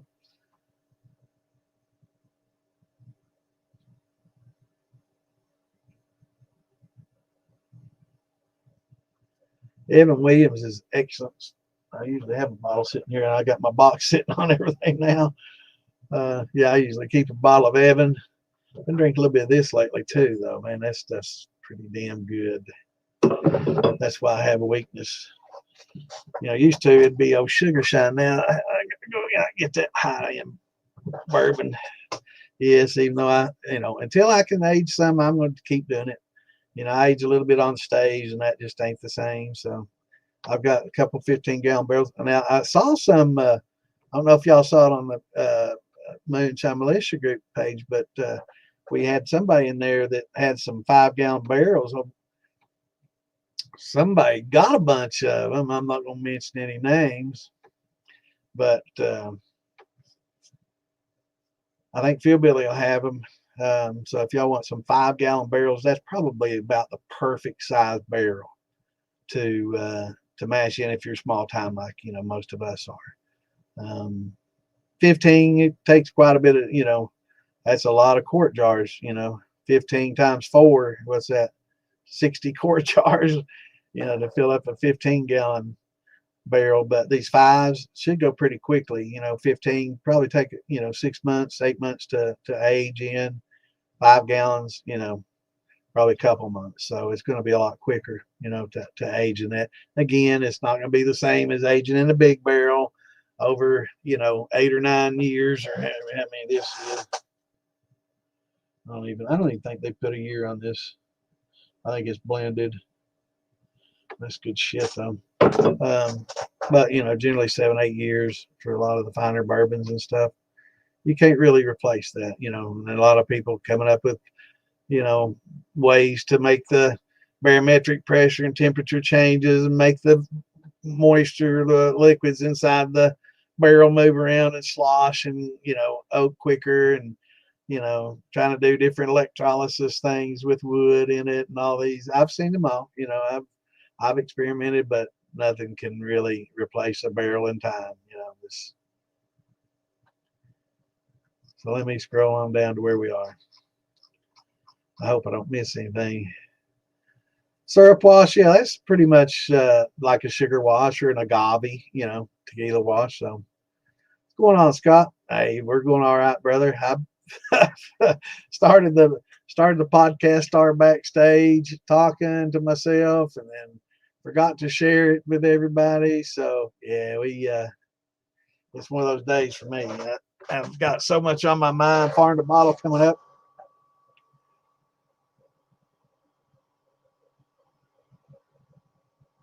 So much on my mind right now. I got me and one things, and then trying to put all this together, which I didn't have as much time to do as I wanted to. So we'll get it. We'll get it.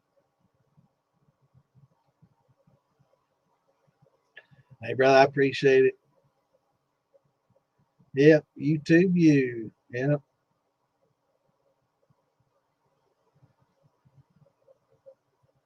Hey, that ain't a mistake, man. That is not a mistake. 50-gallon wash. That's really the way you should do it.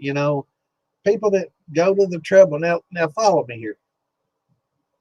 If I'm making a 5-gallon mash versus a 50-gallon mash, okay? Let's look at the time it takes to make both, right? So for a 5-gallon mash, I'm going to put 10, 12, about 12 and a half pounds of corn in my mill, grind it, and put it in a bucket, right? How long did that take? Let's just say,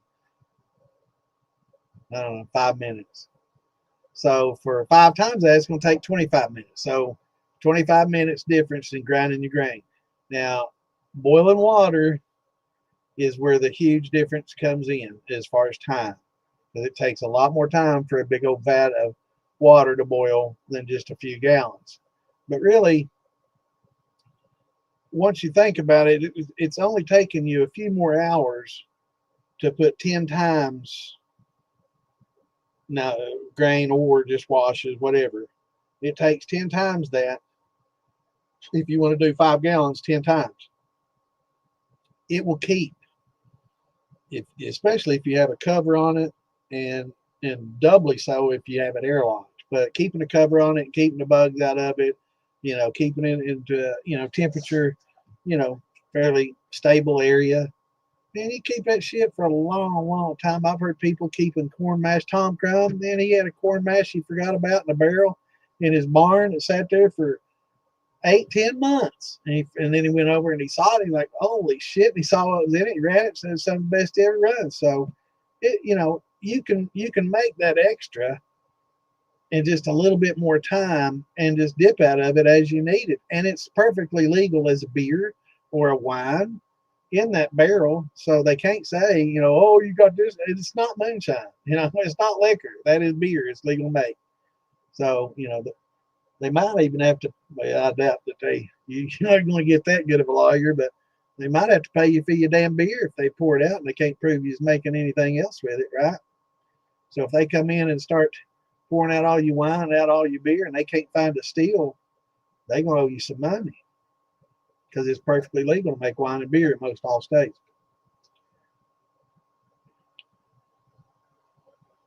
Yeah.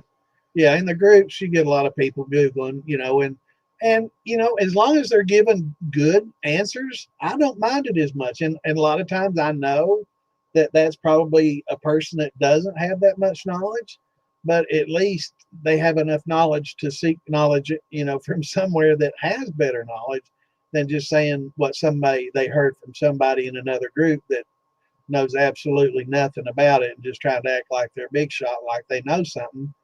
I guess it makes them feel important. I don't know, but that Googler will learn, hopefully, if they're reading and learning from all their comments. So eventually they're going to be fairly knowledgeable, and people should Google things. If I say something and you don't understand it, Google it. it's going to give you maybe some insight that I failed to give you, and vice versa. You know, if you Google something and you're not sure about it, come ask me. You know, I'll tell you what I know, and if there's something left out there that kind of in the air that we're both unsure about, I don't have to swallow any pride to Google, because I don't have a false pride, you know, and I guess I don't have that ego. It doesn't hurt my ego to Google something that I don't know, because I don't profess to be a know-it-all, and I'm just here helping people and enjoy spending time, help make the hobby enjoyable and safe. That's my biggie, you know, trying to make it safe for everybody, enjoyable, and I want people to have a successful wine and brandy and beer, you know, or whiskey or whatever. You know, I can't help a lot with the beers. I've never really, you know, I can do with your grain bills and making whiskey type beers, but as far as beer for beer, I've never been a big beer drinker, and I've never been a beer maker at all. You know, the beers I make get distilled into whiskeys and brandy, or whiskeys and bourbons and stuff. So, you know, I don't do a lot of beer. I know some of these fellas in here, Clint's probably done a lot of beer in his days. I'm not, you know. So when it comes to that, I'll ask Scott or Clint or some of the other guys that's been beer makers for a long time. I know there's some beer makers in here. You know, hey, you know, let's listen to what Scott has to say or what Clint has to say. You know, I don't know anything about it, and I'm not even going to Google it and try. It's something I just don't know anything about. Using hops, I couldn't tell you the first thing about hops, and I do know all about the protein haze and the rests and everything, and step fermentation for beer making. I know a lot about all that. I've studied that, but I don't know anything about the hops, using hops, anything about hops. So when it comes to beer, I'm just going to say, I don't know, and I don't have a problem saying, I don't know. Some people do, obviously.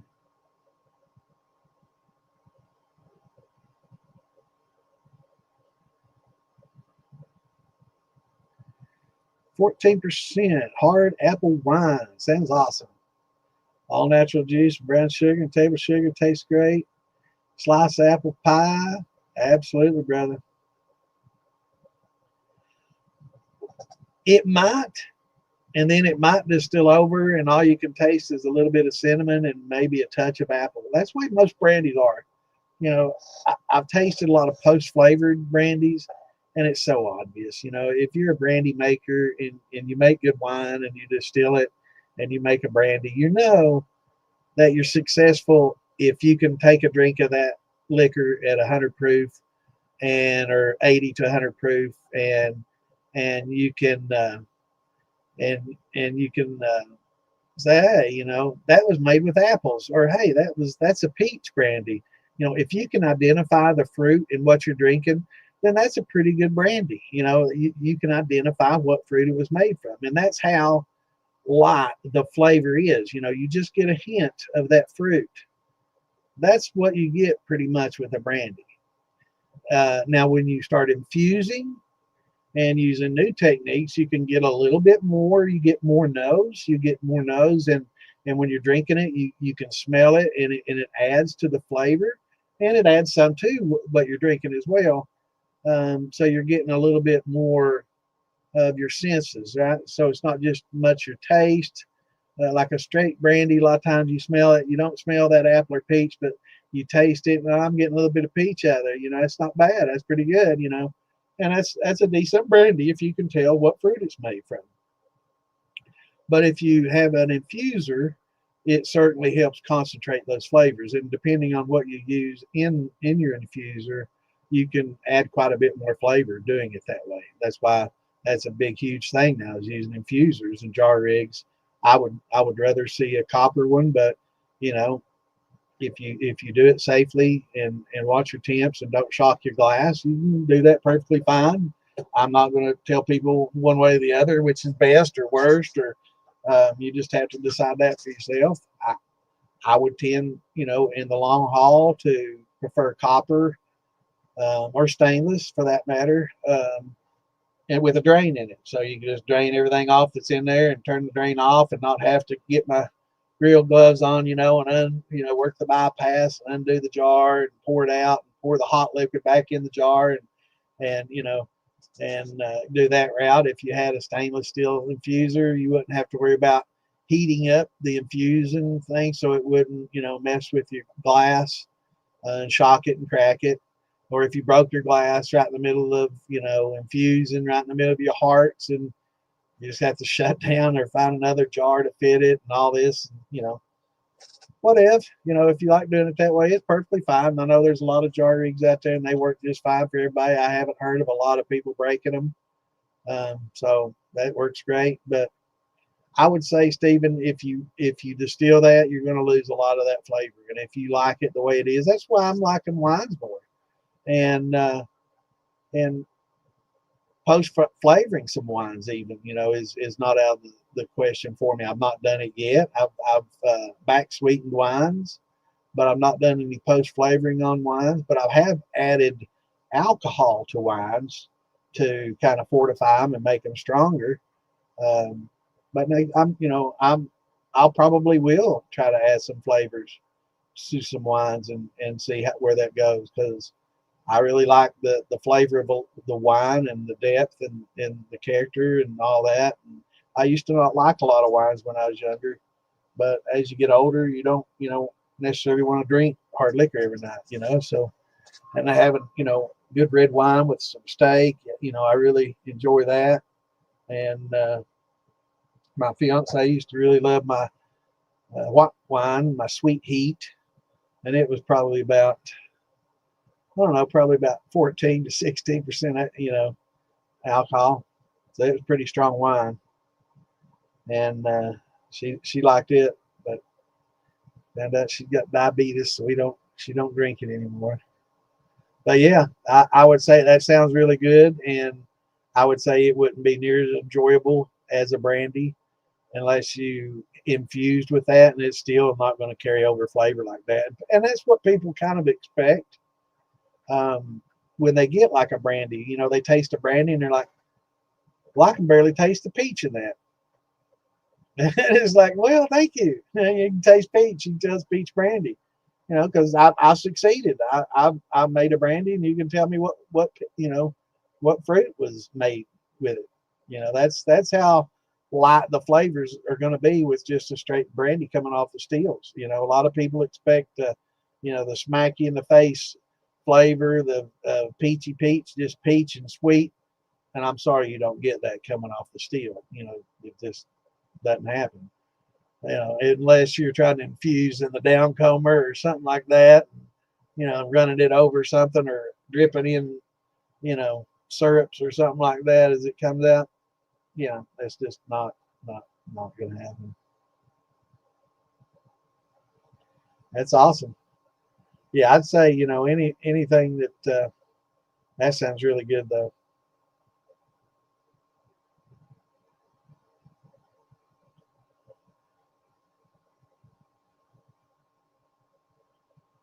There's plenty of barrels, man, but the 5-gallon ones, Philbilly's got some 5s. Get up with him, make a deal. Perfect size for us. It's that 15. It's going to take me a while. I've got to do some grains all fall, to build up enough to fill up a 15-gallon. That's a lot of 130 proof. That's probably 8 runs, 7 or 8 runs. So yeah.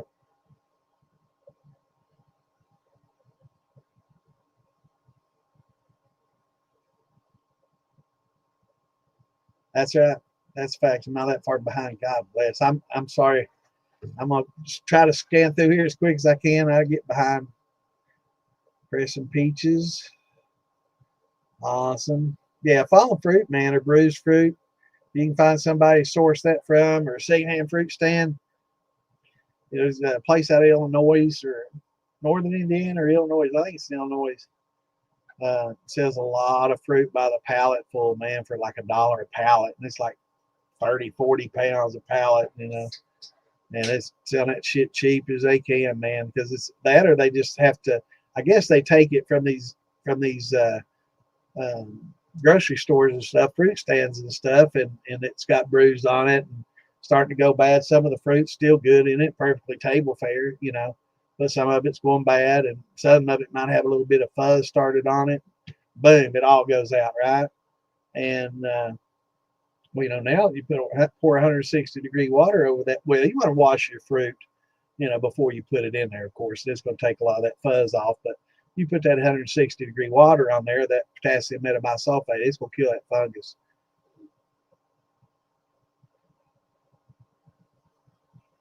So yeah, sourcing cheap fruit is awesome. And you know, I think that place in Indiana or Illinois, it's northern Indiana, southern Illinois, I think it's Illinois, but I'm not 100% sure. They've got a Facebook group, but they've got pallets upon pallets upon pallets of this stuff, man. And if I lived near them, I'd open me up a legal distillery and just start making brandies, and you know, turning out some bottles of brandies, man. Because if you can get your, you know, fruit for next to nothing, you know, you can make some money selling brandy. It's generally, when you're a brandy maker, you know, you got a high cost of operation because fruit's expensive, even buying bulk. Whereas corn, you know, yellow dent, when you're buying bulk, I mean, man, you can get truckfuls for next to nothing. You'd be surprised how much those truckfuls, how cheap those truckfuls are. Well, some of you wouldn't be because you bought it before, you know. Clint knows. I mean, when you buy that corn bulk like that, nothing, man. Cheap as dirt.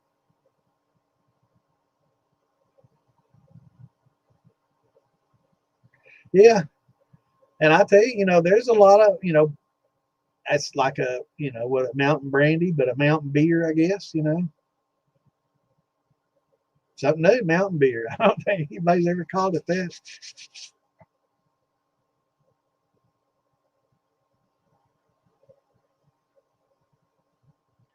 And that's the way it's going to be. You know, it's a very delicate, light flavor. You know, and if somebody can tell you what fruit that's made from, then it's fairly successful. You know, if you didn't post any flavors or anything like that, and they can tell you what it's made from, then you made a decent brandy.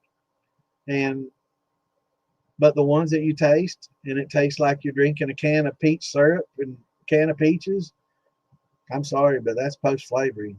You know, you just don't get that. Even with some of the infusion technology that we got, you don't get that.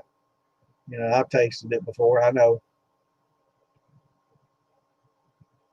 Awesome. Keep on keeping on, man. But yeah, the fruit gets expensive.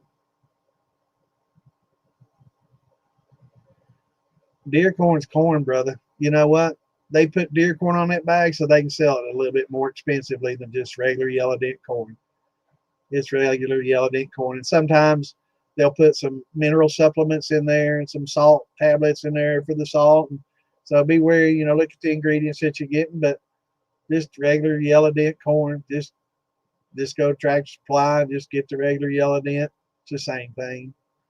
A lot of times when they do put it in the deer corn bag, it's probably stuff that fell on the floor and they swept up. You know, well, somebody's not going to eat this. They're not going to take his deer corn home and grind it up and make muffins with it. So, you know, so a lot of times, you know, when it comes in that deer corn bag, it's not quite as good. You know, grade wise, it's all pretty much yellow dent corn. I know there's a lot of varieties of yellow dent, yellow corn, but it's pretty much just a yellow dent field corn, you know.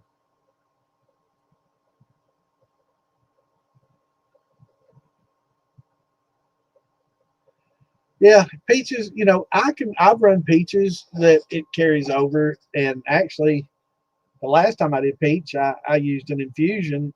I don't know that it might have taken some actual flavor. I know that the infusion process took some of my peach flavors out, and the liquid that I was infusing with didn't carry the peach over. I usually use Tyranny or Monin, and I did the what's the name of that? I can't remember the name of it. Anyway, it's a different concentrate, and it didn't carry over. Olive Nation, it didn't carry over well at all. In fact, you could barely taste any peach, and it was I think it was a sugar-free Olive Nation syrup, and the artificial sweetener was really a strange sweet. that carried over huge, and it wasn't bad. I mean, it was sweet and interesting tasting, and good. I liked it, but it just didn't have any peach at all. I mean, I could. Some people, like you said, they could take a little bit of peach in it. I couldn't. I didn't get any peach out of it at all, and I was very unhappy with it because every other peach I've done that I infused came out really peachy, and the ones that not peachy, not that strong, like some I've tasted, and some I use just straight off the pot. Now, if you come off the pot, no column, straight off, small cap, not a big, huge whiskey cap with reflux, and you're coming out at about 120 to 30 proof with that much water content, you can usually make a pretty good brandy that's got a lot of peach, peach flavor that carrying forward that you can taste. Without that, if it comes out 150, 60 proof, it's not going to have enough water in it to carry that peach flavor forward. So, if you're putting out higher proof, you need to basically force the system to produce lower proof. And you do that by taking out any kind of reflux, lessening the height and distance of pipes. If it's going up, you don't want it going up, you want it coming down. So there's a lot of things that you can do to take away reflux. Take that copper mesh out of the column. If you have copper mesh, a lot of things you can do to get that proof down, because you really want to keep your proof lower.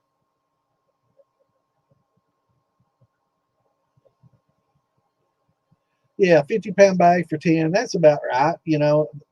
Bucky's, you can get yellow dent, 50-pound bags of yellow dent for $7 or $8. Some people say they keep it outside. I was going to go by there and get a bunch of it, but somebody said they kept it outside, and I'm like, I don't know if I want that. Then I'm thinking, man, it might already be malted. I might be able to just bring it home and grind it up, and it'd be malted. If they kept it outside, it might be slightly malting. I don't know.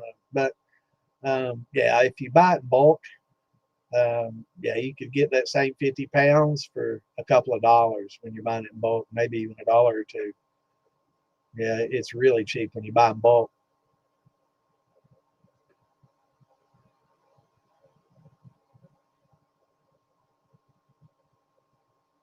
And that's really, Mikey Frayne, Mr. 5-gallon barrel buyer, he and I sat and went over sugar costs and how much it costs to buy, 10-pound bag of sugar, 50-pound bag of sugar, whatever, 60, 70 cents a pound, right? If you can get a good deal on it. A lot of times now, Domino's and stuff, 80 cents a pound. So you compare that to how much sugar you can get from corn for the price. You can get sugar out of corn a lot cheaper than you can buy sugar. And that's the reason that they use corn to make ethanol with, because they just can't afford to buy the sugar or the canes and roll it out, press it, and make the equivalent. So corn is the cheaper source of the sugars, needed to make it. Yeah, that's the way you do it. But just, you got a immersion blender or a blender, just blend those up. That way something doesn't get caught in your down comber or up or something like that. And it gets more contact when you blend it up versus, like the half peaches. So hell yeah. And but the infusers, they do help a lot. They do add a lot of flavor. I use an inline infuser that I came up with years and years and years ago. I know Alan Bishop and Wayne, about the same time, they made their inline infusion system a little bit different than mine. It's but it same principle, does the same thing. It's an inline infusion, and as years ago, I remember old Wayne now. God damn it! Why I came up and did a video about my inline infuser like 2 weeks before they were going to do theirs. Oh, they wasn't happy. But we're all brothers. It's all fun.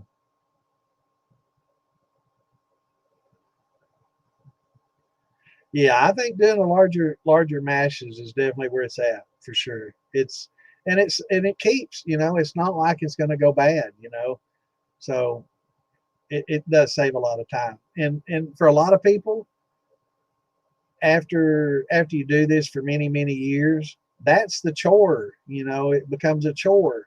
Mashing in, heating all that shit up, grinding all that shit, goddamn stirring all that shit, adding these, waiting for the temperatures to cool, stirring, adding the goddamn, you know, it becomes a chore, you know, unless you love, you know, what you're doing. It becomes a work and a chore, and you'll find yourself doing less and less because of it. So if you can do a larger mash and just get it all done, you know, in a day, and that mash will last you for a month or two, you know, of runs, you've saved yourself a lot of time, trouble, and you know, you'll enjoy the hobby a lot more. You know, you'll be less likely to say, "Fuck, I'm just not going to do it this month. I don't feel good," or this week, I'm just not feeling good. You start getting made. You start saying that a lot more often than you used to. You know. Yeah, yeah. He's got, hey, he's got about everything, and you can get that Vintners, and it's pretty good flavor, but it's expensive stuff. And basically, it's just concentrated fruit and sugar. You know, you can dehydrate fruit, mix it with some sugar and water, and muddle it all together and make the same damn thing. You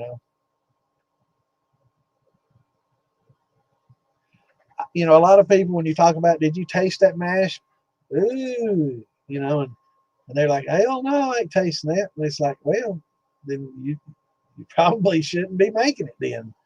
You know, they see that lacto on the top, they're like, I ain't gonna drink that. And that's the same shit you get in yogurt, son. It ain't gonna kill you. It actually gives you some benefit from it, you know. So, but yeah, if you got a bad spoiled mash, it's got, you know, some kind of funguses and shit in it, then yeah, I've done that a time or two. But if you're doing it right, you should be able to drink it, you know. And if you have a wine mash, you do it right, it should taste good. And all you should have is a fruit cap, and you shouldn't have all kinds of, you know, fuzzies and colors and all that shit in there to begin with. If you do, then you did something wrong. You didn't, you know, you didn't kill all your bacteria off and all your funguses and bacterias off. You know, that's why we add the water and the Camden tablets.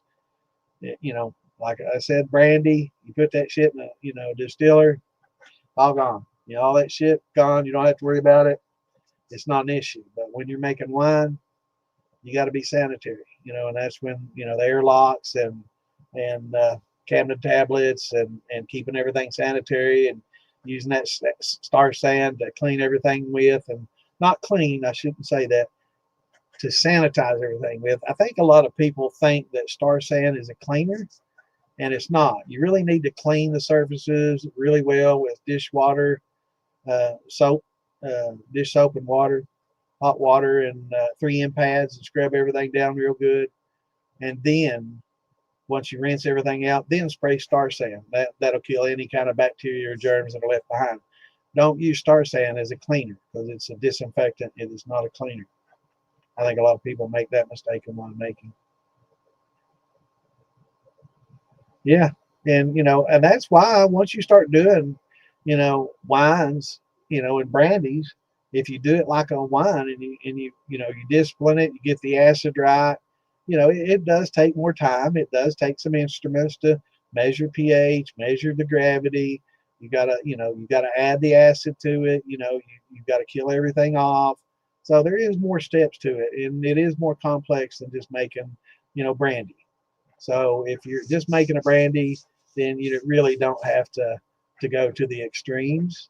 But for a good wine, you know, and if you don't, as soon as you do, you're going to taste one, you know, and it's like, damn, this tastes good. I wish I'd have gone to all the proper steps. So maybe I'll try to make a wine out of it anyway. And so you put it in secondary, and all of a sudden you start seeing little fuzzies, and you get some odd odors and sulfurs and you know, vomit smells, and sometimes lacto comes in, and it's like, man, this because you didn't use the hot water or the Camden tablets or the potassium metabisulfate, kill everything off. So, and then when you drink it, it's like, fuck, that shit sucks now, you know, and it does. Be glad you didn't bottle it, because it had just been even worse over time. It doesn't improve. Yeah, It's amazing. Tom's was outside, so it went through, weather changes and stuff, and he ran it. Said it's good. Probably not his best or his worst, but he said it's fine. He said it's pretty damn good. So, and I've heard a lot of people doing that. And I've had wine sit in there for year and a half before I made a brandy out of it. That's makes pretty damn good brandy too when you do that.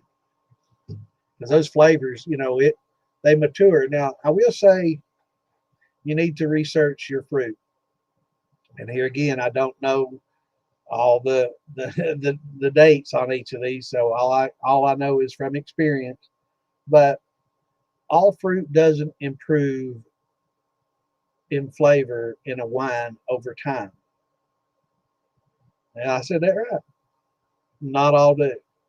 Some will improve, like for example, you do primary fermentation and you put it in secondary for 6 months to a year. That's when that will be prime for like cherry wine, um, plum wines, a lot of different fruits will not age well. So 6 to 8 months, they're prime. 2 years out, they're starting to lose some of their flavor and efficacy and starting to taste a little off. 5 years, they suck. Whereas if it's like a grape wine, 5 years, it just got better if it was bottled and made properly. So not all fruits age like wine, and not all of them are best the older they get. In fact, most fruits are best, in the 6 months to 2 year range, somewhere in between there. So research what you're doing, and when you research, don't go to Reddit, don't go to Distiller.org, don't go to Facebook group sites. I'm sorry. Go to real live vintners, wine places, real winemakers that have groups of people that run wineries and stuff. That's where I got a lot of my information.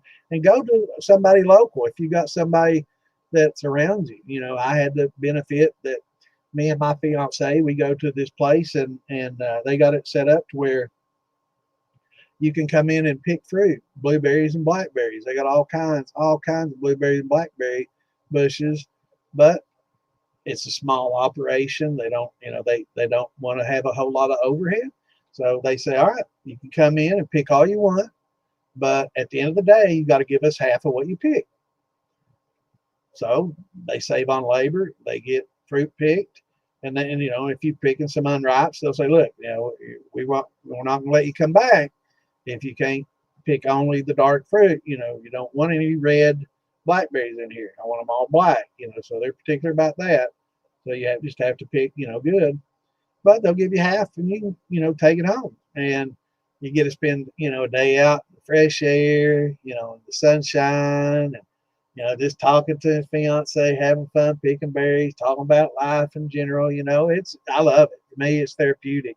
For some people, it'd be a chore, but these people I got to know over the years, and he invited me in, and I talked to him. I'm going to try to talk to him about getting a license and bringing me in and making brandies, because he makes some really good wines. And so he showed me his process and stuff, and showed me everything that he had going on, and we kind of shared information. He was kind of impressed with my knowledge and what I knew, and so we kind of hit it off, and pretty good guy, real great people, great place, man. It's an awesome place. You can go in there and sit around and have a few glasses of wine, pick through what all they have. Very laid back atmosphere. Got a nice deck and patio. They play good music and very laid back. Very cool people. So ask them. Get your information from people that do it and from good sources. Don't go to Reddit, please.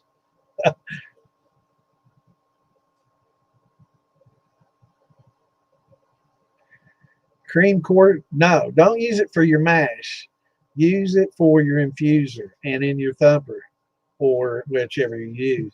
It helps a lot. I love using cream corn in my thumper and in my infuser, because it definitely helps the corn liquor out, and it's really good.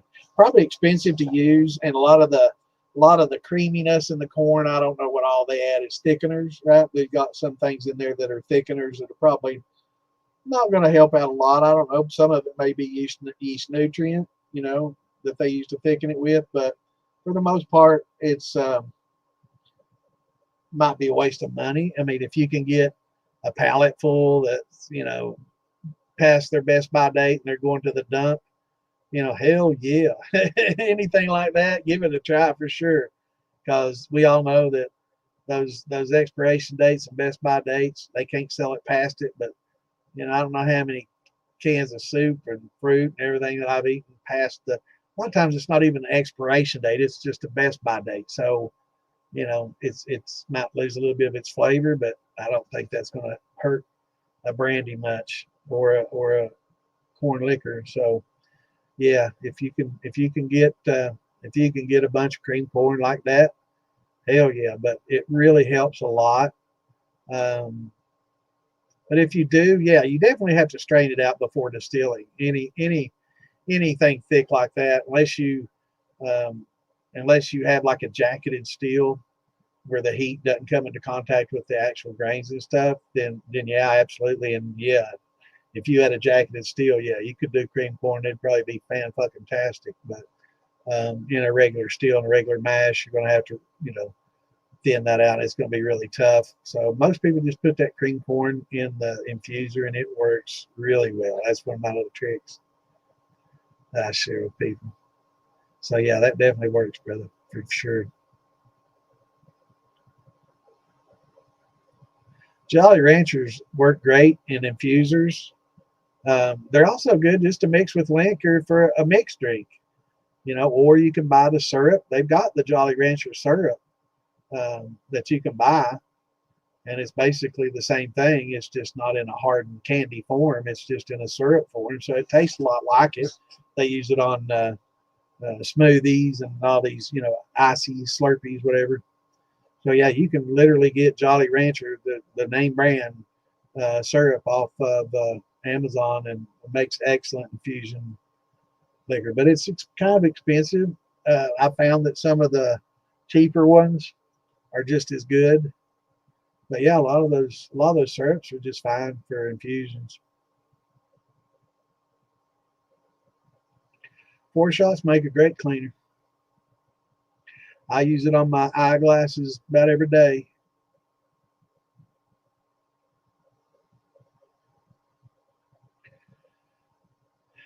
Um, you can get some liquor out of it.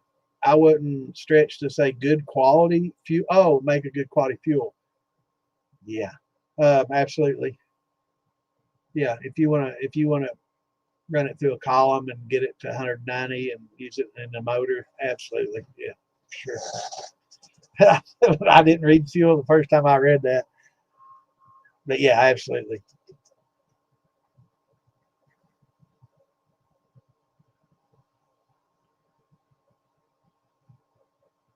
Hell yeah, man. Absolutely, absolutely. You know, and that's why, you know, I always tell people, you know, if you got a question, first thing you should do is Google it. You know, first thing, it's easiest. Just go into Google and just type the question. You know, it's tough to ask questions like, "What's the best yeast for this?" Because then you're just dealing with opinions, right? And there are specific yeasts that are designed, like the D47 is good for meads and stuff.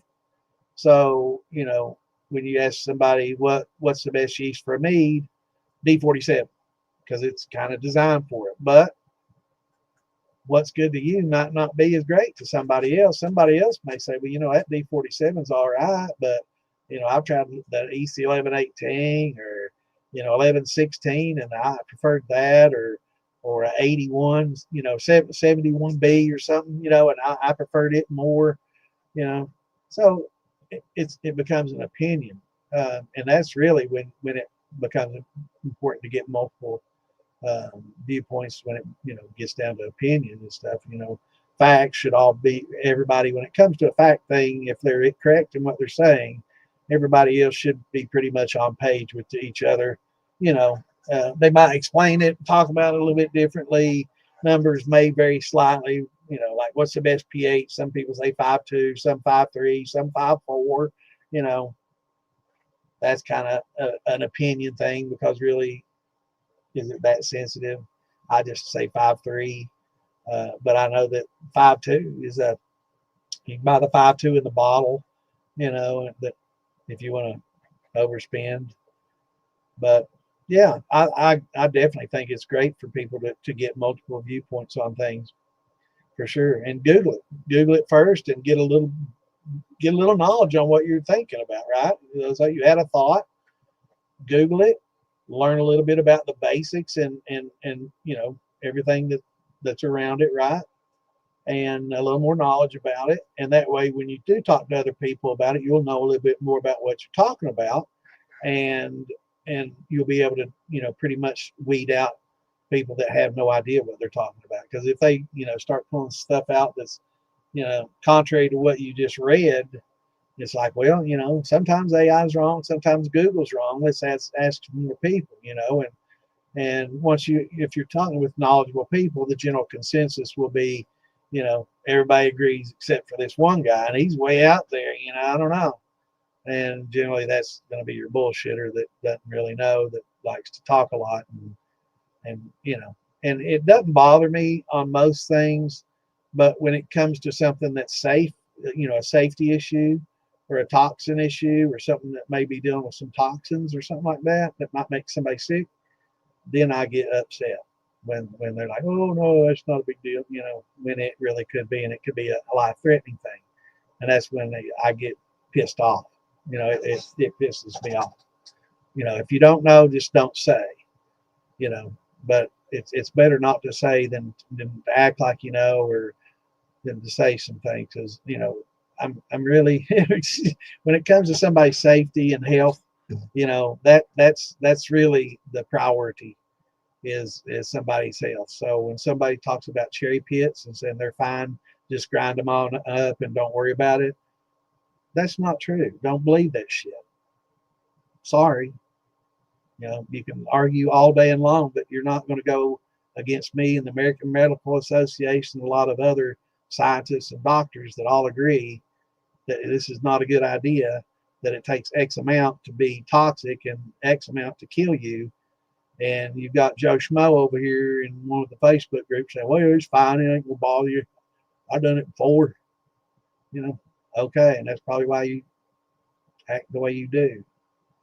So that really bothers me when I see stuff like that. So sometimes if you don't know, don't answer, you know, especially when it comes to issues like that. And you don't want to sit there and tell somebody it's going to be okay, and then they do it, and then 3 weeks later, you get a little, you know, deputy showing up at your door. You've been summoned to court. They're suing you because you told them it's okay and it made them sick, and they spent the last 3 weeks in the hospital detoxing, and you about killed somebody with your stupid ass reply, and they're going to sue the fucking shit out of you for it.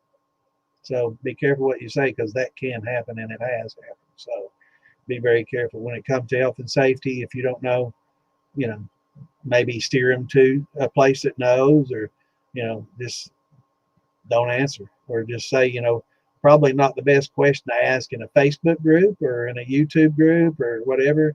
You know, you might want to talk to a doctor, or, you know, maybe Google, you know, AMA, or, you know, Department of Health, or, you know, there's a lot of good sources of information on a lot of the stuff we deal with, you know. And getting back to the cherry pits, amygdalin is the toxin that's in that. And once that amygdalin oxidizes, it turns into cyanide. Not something you want to deal with, right? Cyanide. And there's certain types of there's a common cherry out there that it's concentrated in. And a lot of people use these same cherries to make cherry wine and cherry brandy. And, you know, somebody saying, well, you know, I just blend them all up. No, don't do that. And some people say, well, that the temperature of the distillation is going to kill all that stuff off anyway. There's, again, people talking that have no clue what they're talking about. Amygdalin has 1,000 degree denature. It takes 1,000 degrees to denature it. Now, I don't know of many ferments and distillations that get up to 1,000 degrees Fahrenheit. I'm glad Alan Bishop, chimed in and said, no, it's 1,000 degrees. So if you don't know, it's probably best not to say anything, because, I do realize that most of the time temperature will take care of toxins. But the question is, what temperature? Every toxin has a denaturing point, and some of them are extremely high, like amygdalin, and cyanide. I guess, I don't know if it's sodium cyanide or anyway. So yeah, if you don't know, don't say. Just don't try to be that person that knows it all, because there's not many people out there that are Patrick Heists, that do know it all. So sometimes it's better to seek more professional people than to just depend on a Facebook group page for something that's going to deal with your health. And I don't care, if it's like, the thing about it is, if it's just the seed, it's not going to probably bother you at all. You could take, apple seeds, cherry seeds, apricot pits, whatever. It may give you a bowel obstruction, but it's probably not going to hurt you until you break it open. Those shells are pretty hard, and they're designed to keep, stuff out until they soak for X amount of times, germinate, open up, and like the natural process, which it doesn't take that long going through your system, right? It goes through your system pretty quickly if it doesn't get obstructed. So the biggest issue probably would be obstruction with peach pits and other things like that, and cherry pits that aren't ground up. So, you could probably eat your weight in cherry pits. If it didn't obstruct your bowels, you just shit them out and you'd be fine. But the second you break them up, it becomes a problem. So don't blend them. Just get your pits out. It takes a lot more work, but it's not as big an issue. Now, when it comes to apple seeds and like watermelon seeds, probably not as critical. A lot of that, if they get blended up, they're very small and they're very few. If you can strain them out, it's best to. But most of those will like float, so you can skim them off and get them out of there. So they're not as concentrated with the amygdalins, so it takes a lot more. Like apple seeds, somebody commented apple seeds takes a lot, and they're right. It'd take a lot of apple seeds to do that, and you'd have to grind them all up and cook them down, and it would take a lot. Whereas cherry pits, not so many. Apricots and some of the other fruits, depending on the fruit. Now, even depending on the variety of cherry. So, people are like, well, I'll sit and talk about this all night until it gets pounded in your brain. So I don't want anybody getting hurt and sick from this. And that's one surefire way of doing it.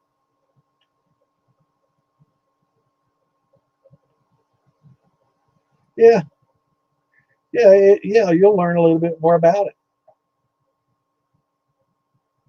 I've never done hop beer, the only beer I've ever done was just a grain that was going to, be made for a whiskey, and I'll try it as the beer. I'll try all my wines and all my mashes, I'll try them all.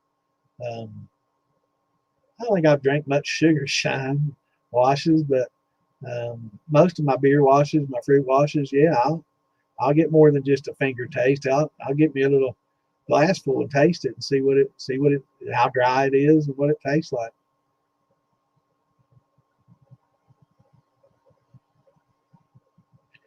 Well, I'm not a pro either. Clint's a pro. He's done it for a living. I can't say that unless I want to be admitting to guilt or something, but I can't say that I'm a pro. So we got a lot of people in here that are pros, but we're all learning. We're all learning together, and even pros. Nobody knows it all. Even Patrick Heist. I'm sure I don't know what it'd be on what kind of molecular level, but he might not understand something. I don't know what it'd be, but he seems to know pretty much about everything. You hear me talk about him a lot because I've heard him speak quite a few times, or several times, and read some of the stuff that he's written, and You know, that dude probably, as far as people I know, probably the most knowledgeable person, definitely top 5 in the world, you know, as far as knowledge on everything distilling and whiskey, brandy, and the chemistry and yeast and all the different bacterias and stuff. I mean, dude is he's the professor of the professors, you know.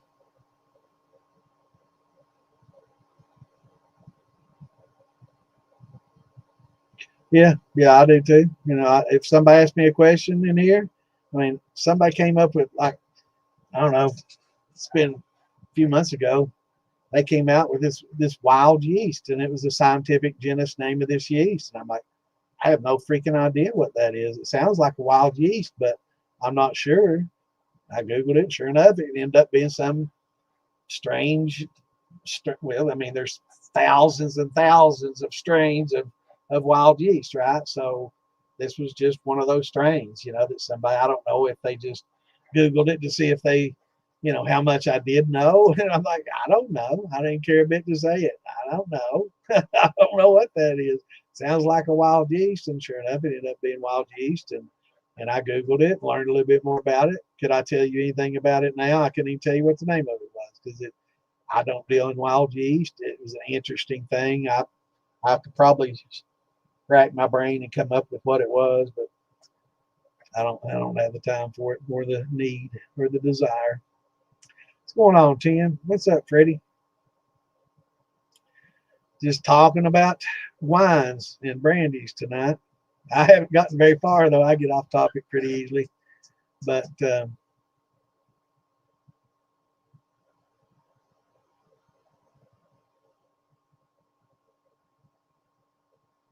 well, I mean, there's nothing wrong with seat of the pants, man. I mean, that's how I started. Hell, I didn't have a thermometer. I didn't have hydrometers. I didn't have no pH paper or monitors or pens or none of that shit. In fact, I don't even know if they made a pH pen back then.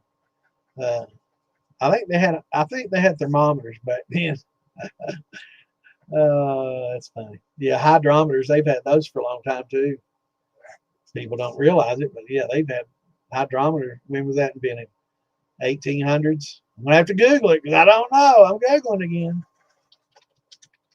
Actually, I do.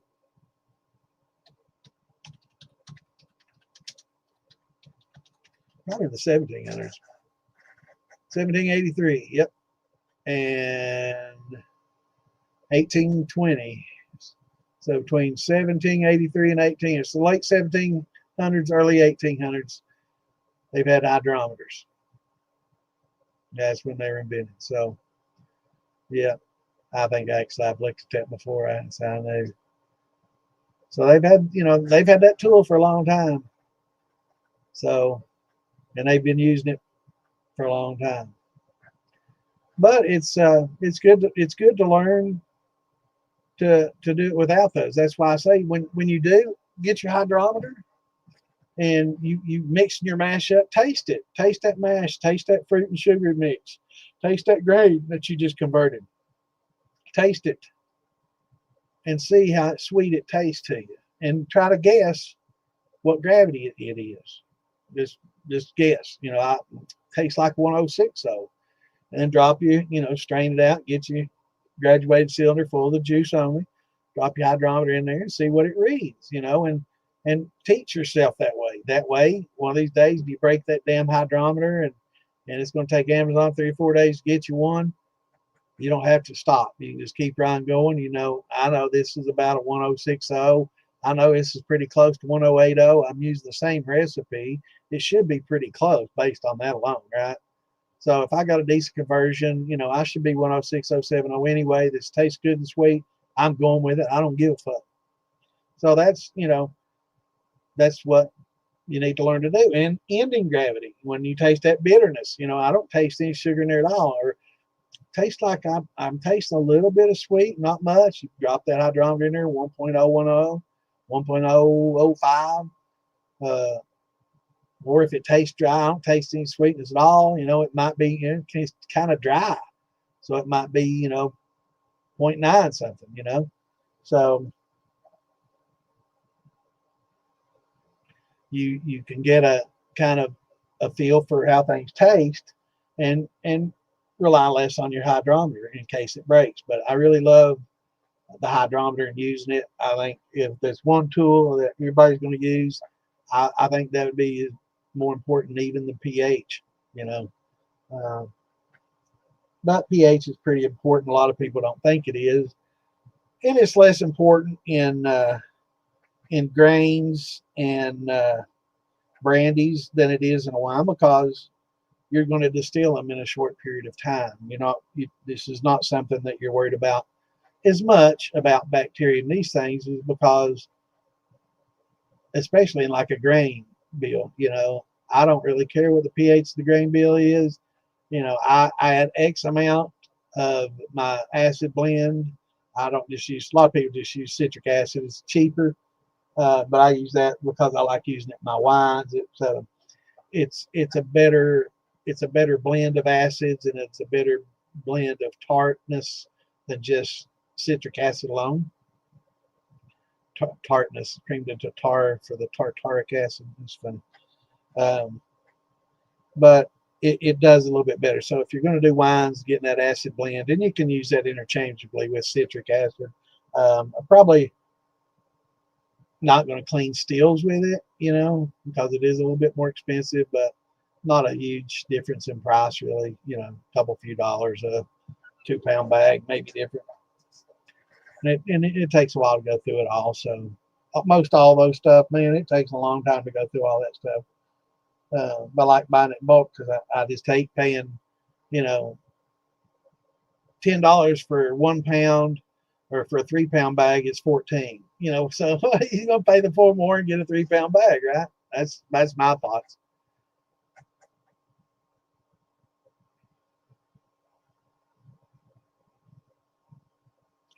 I'd say those autonomalos at one point in time wasn't really considered a weed.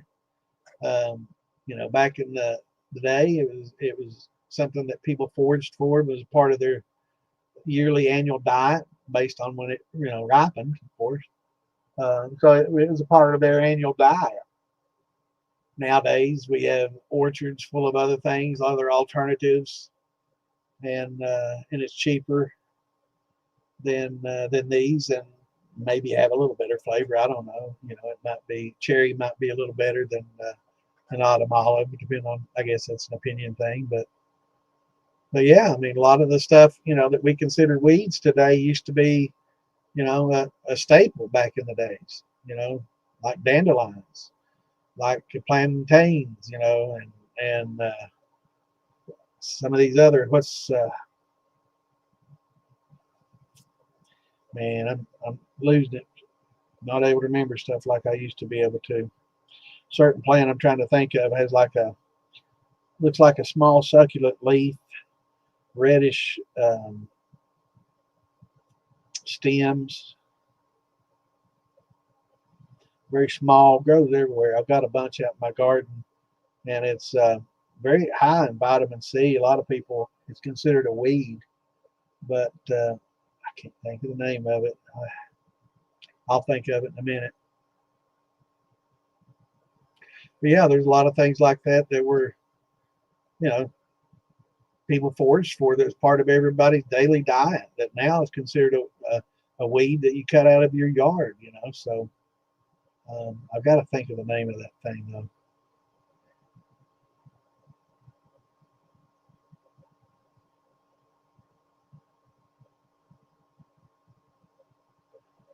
Yeah, definitely buy your copper for worms coiled, for like HVAC work, coiled to roll out for like a drain line or something, instead of sticks that are real hard.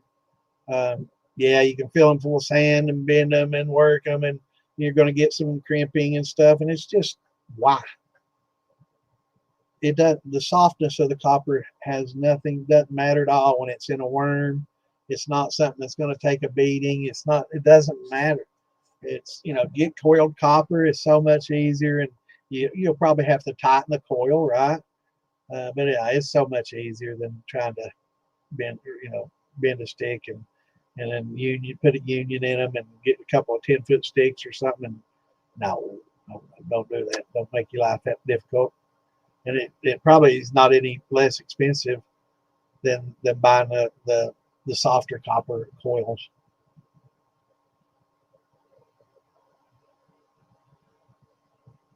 Oh, what are we talking about? What oxidizes? Oh, beer. Oh, yeah. Yeah, you definitely, yeah, you don't want your beer with hops, especially, you don't want your beer getting oxidized, or your wine, same thing. Yeah, that's why we try to get the wine, and that's why these wine bottles come up small at the top to cut down on the oxygen, right? And you want to take it up into the actual lid a little bit of ways, and then put that cork, and you'll have like an inch of space between the bottom of the cork and the top of the juice. And that's all the oxygen they want in there. That's too much. If they can help it, and a lot of times, some places will put just a little teeny crumb of dry ice in there. If they've killed all the yeast off, they know that there's not going to be any more CO2 being produced. You can take a little crumb of dry ice and drop it in there, cork it, and that thing will, and it'll fill that void. It won't blow it out, but it'll fill that void full of carbon dioxide, and I guess be quicker. There's some people that do that to kind of add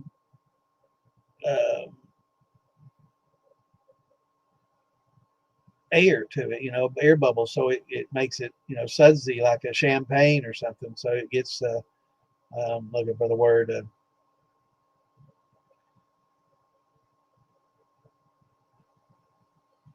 what's the word I'm looking for? All right, let's scroll down. Damn, and that I am so far behind. I'm not even.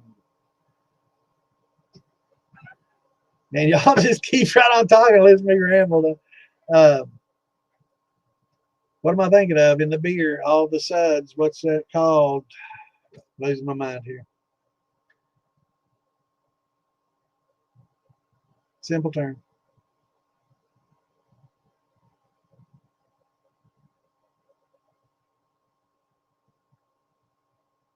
So anyway, it adds a lot of carbon dioxide to it in the form of small bubbles. What? Not the head. What am I thinking of? God damn it.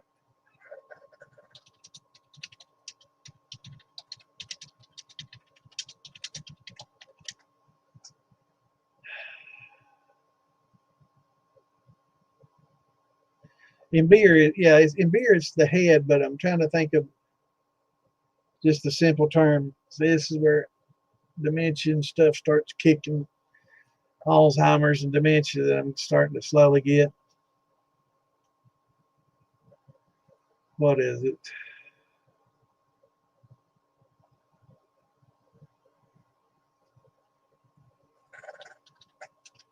Just say it.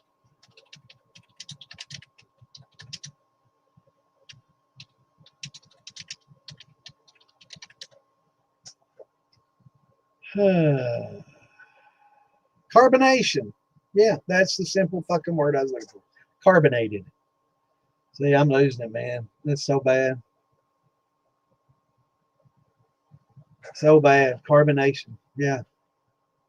So they try to add carbonation to it by adding a little bit of dry ice to bubble up, and it gives a lot of fizz to like your champagnes and your beers. So that oxygen definitely takes away from that and makes it stale. Also, it gives the bacteria something to feed on. You give them a little bit of oxygen, and then you have to worry about it. Carbonation. I can't believe I couldn't fucking think of that, man. It's killing me. Last week it was or a month ago it was a funnel, and then a couple of weeks ago it was a slobber box, and now carbonation. Man, it's just, I don't know. Too much weed, too much age, I guess. This is what happens.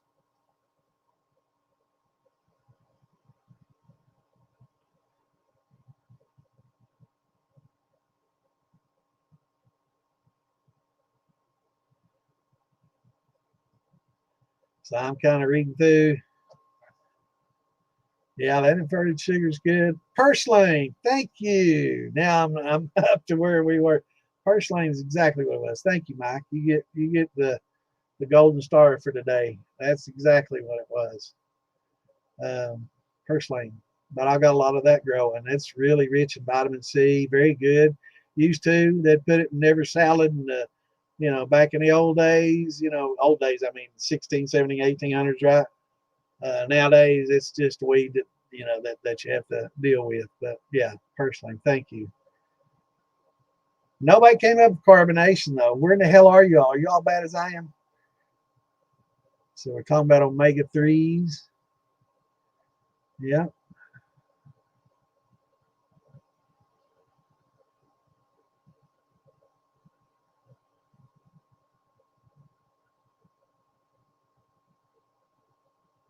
Yeah, it was purslane for sure. But there's a lot. There's so many weeds out there that yeah. Can't believe I couldn't come up with carbonation, man. Just little simple words like that.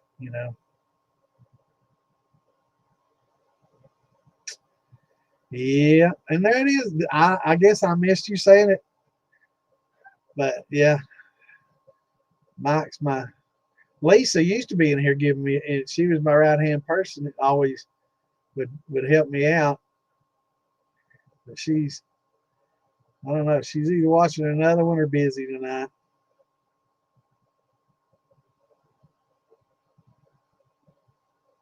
Yeah, mimosa trees are great. I mean, there's a lot of stuff out there that are really good for us.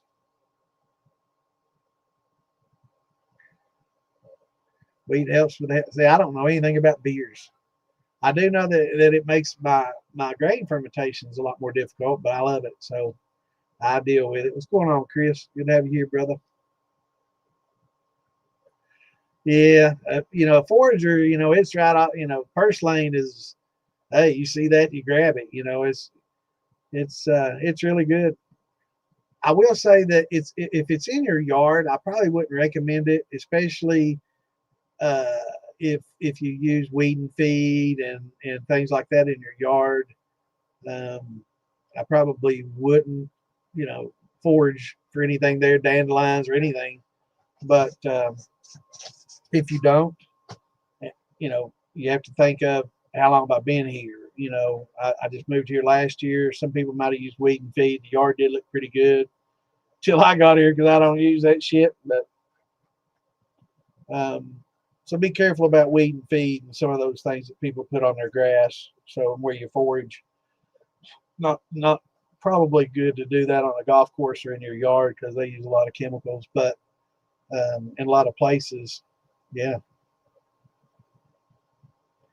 Man, we make all kinds of jellies here, brother. Did you hear about my experience with my jelly shine? I guess I'll talk about that. My jelly brandy or whatever. We do a lot of canning and blackberries, blueberries that we pick at that place that don't get turned into wine, make it to the jellies, apple jelly, and just all kinds, and syrup, blueberry syrup's good. So we had a bunch. I mean, I had a lot. We pick a lot of fruit, and so I had a bunch, and I mean, I had like I don't know, gallons and gallons upon gallons of jellies that were going bad, right? And they tasted okay, but they were just kind of man. You could tell they weren't fresh. I like it fresh and good and sweet and everything, and they were getting eh. So oh yeah, man, you never know where I'm going next, man. I'm like a ping pong ball or a pinball, man. I'm just all over the place, one topic to the next. I'll sit and talk about whatever you want to, but this jelly, I said I'm just going to make a mash out of this. So I put some pectic enzyme in there, break it down, and because you got pectin, right? A lot of pectin in your jelly, you need pectic enzyme to break down those pectins. So because you add pectin to it. So I'm adding that and broke it all down. We went on vacation that weekend. It was a long weekend, so I let it, I started it, and it was probably like on a Wednesday I started it. And by Friday when we left, it looked okay. And then, but Monday or Tuesday when we got home, I opened up that fermenter and I was shocked. It had so much growth. There was funguses, there was hairy shit, there was colors of all colors. There was greens, there was some reds, there was some blacks. It was, I mean, the spores just came up and filled my nose, and I opened that lid. It just kind of sucked them up into my face, and I breathed that shit in, about puked my guts out from just the spores in my nose, and just, oh, I couldn't pick it and dig it out of my nose fast enough. Hard to breathe, and just looking at that stuff, that's the first mash that I've thrown out in probably 20 some years. It's bad. Yeah, yeah. That's one I didn't taste. Persimmons, they do. They make a persimmon wine, and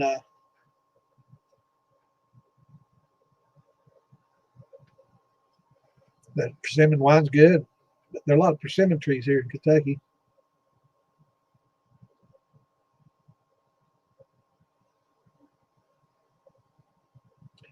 As far as beers go, I never was much of a beer fan growing up. I drank a lot of beer because, I wanted to drink with my buddies, but I didn't want to get smashed drinking whiskey, right? I drank it straight. And I had to have something to throw at the signs as we were driving out in the country, So we'd buy them little pony beers, drink them real fast, and smash the sign with them. I know, it's terrible. Things you do when you're young, you regret when you get older. But that's what we did, and that's the reason I drank a lot of beers, because I just didn't want to get, smashed. And so I drink beer just to socialize. That was social drinking for me, was drinking beer. But I always liked Boilermakers. Cool. Well, you're pretty close to the fruit place. Let me look them up. And I'm not Googling. I'm looking on Facebook for those that are keeping track. It's funny. Damn it.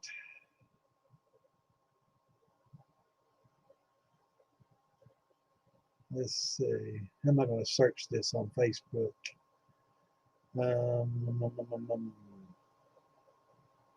I think Friends, because it's the fruit. Let's see. I hope this gets it.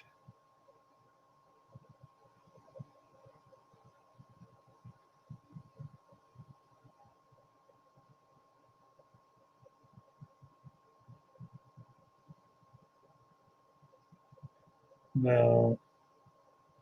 I'll have to check. Let's see. There's an outfit that does a lot of fruit.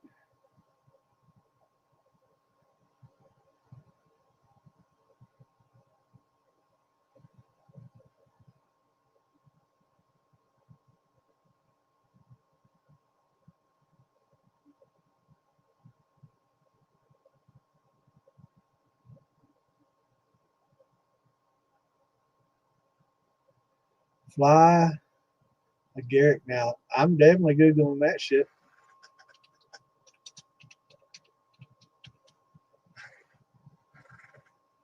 Okay. I didn't know that was that mushroom. See, I haven't Googled shit if I don't know it, man. I do remember seeing that red mushroom with little white dots on it, but I didn't know Amanita muscara. That's probably what muscara. If I'd have seen that, I'd have known it as a mushroom. But yeah, the fly agaric, I didn't know about that. I didn't know that was another name for it.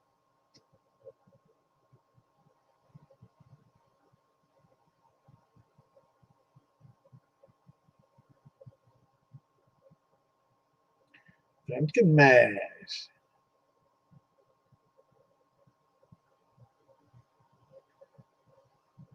Well, I've never seen those little red mushrooms in the woods, but if I see one with red and white dots, how much should I eat it, or is there one that's deadly that looks the same?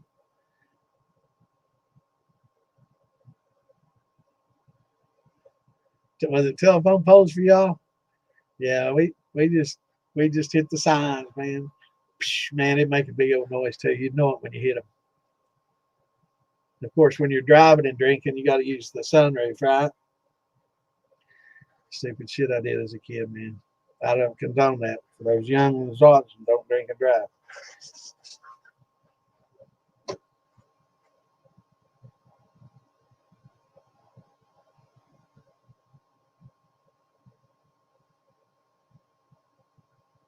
Yeah, the Santa mushroom, man. I know. I definitely gonna have to try one. I have to know the dosage though, and I have to make sure I'm really weary of mushrooms. You know, it's kind of strange that when I was younger, I just bought them and I didn't know the people I was buying them from. And hell, I'd buy them on blind faith. Yeah, they're good mushrooms, whatever, you know.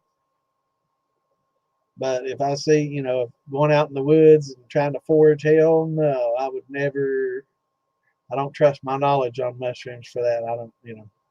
I know that some look just like some others, and some are good and some are bad. And some of the, you know, but I've never. I've wanted to grow the shiitakes out of like oak, you know, like firewood, split it up and grow it into the bark and into the tree and wood, and like they do, you know. I once I thought about doing that, but as far as just going out and picking them,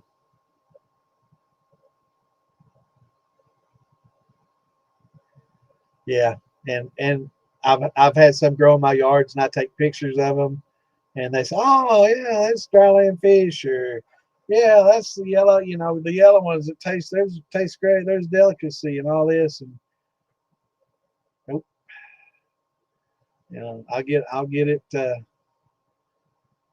the store. I'm just you know, I just don't have that knowledge. I've never been a mushroom forager and eater. You know, I like mushrooms on my steak and in some of my gravies and stuff. But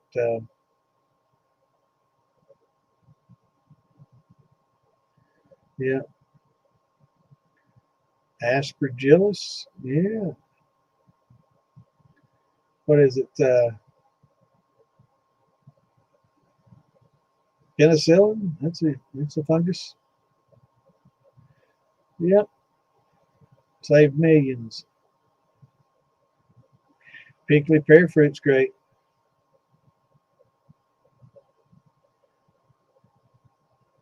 Hen of the woods. Shit, that might be the yellow ones. I think that's what they were telling me my yellow ones were. Hen of the woods.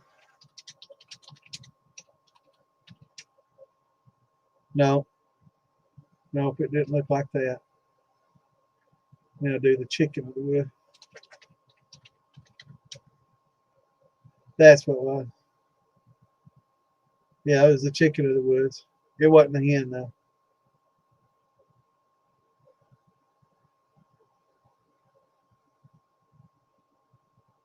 Now, does that always grow on wood like I'm seeing it in the picture? Because this was coming out of the ground. It looked a little different, so it might have been a little different.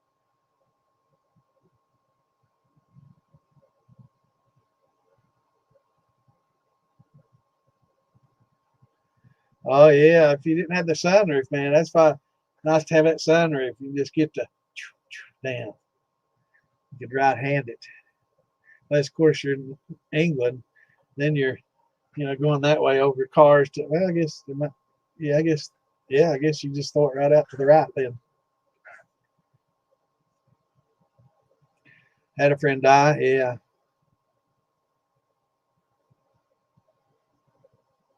Yeah, I'm the same way, man. Except I didn't have a friend die from it. I've had people I know get sick as hell, and I've seen them on Survivor and on these survival shows alone and everything else, eating them and getting sick as fuck. And you know, I've seen, you know, too much growing up, and I'm like, nope, I'm not gonna. Why? I mean, I'm not gonna experiment with my body like that. You know, um, not for food. You know, for a buzz, I might try some different ones, but for food, there's plenty of food out there.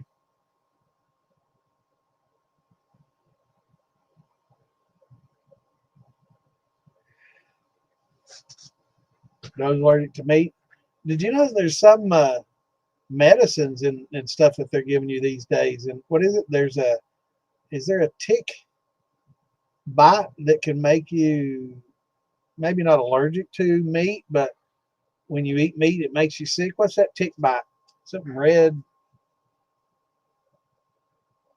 Somebody Google that. Some kind of red tick or something like that. Lone Star tick. That's it.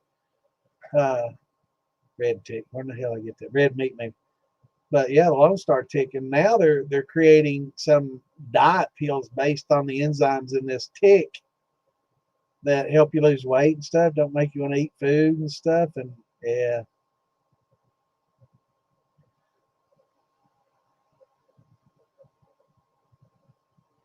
Yeah, there you go. I think they're trying to put that in some of the medicines and stuff. But yeah, it's the Lone Star tick for sure. There's also some kind of spiral beetle or what is it that's coming in the beef? Spiral worm or some shit. I'm Googling it because I don't remember the fucking name. Spiral worm parasite. Yeah, that's it. I did remember. But yeah, that's coming up out of Mexico and stuff. Maybe trichinosis. And they're worried about that coming in our beef supply.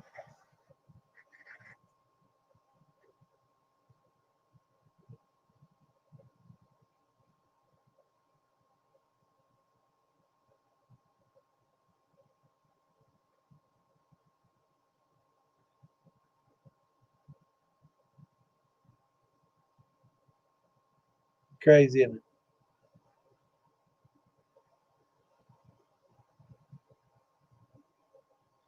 Yeah, that's crazy stuff, man. So I don't know where that has anything to do with brandy and wines. Man, we get off on some tangents, don't we? So I think the last thing we were talking about is adding yeast nutrients. So pretty much after that, you're just checking your hydrometer and adding sugar and waiting. And don't press, don't stir it up during fermentation. A lot of people um, want to stir it up, and also there's yeast nutrients and yeast energizers, and those aren't the same. So I've never used a lot of energizers.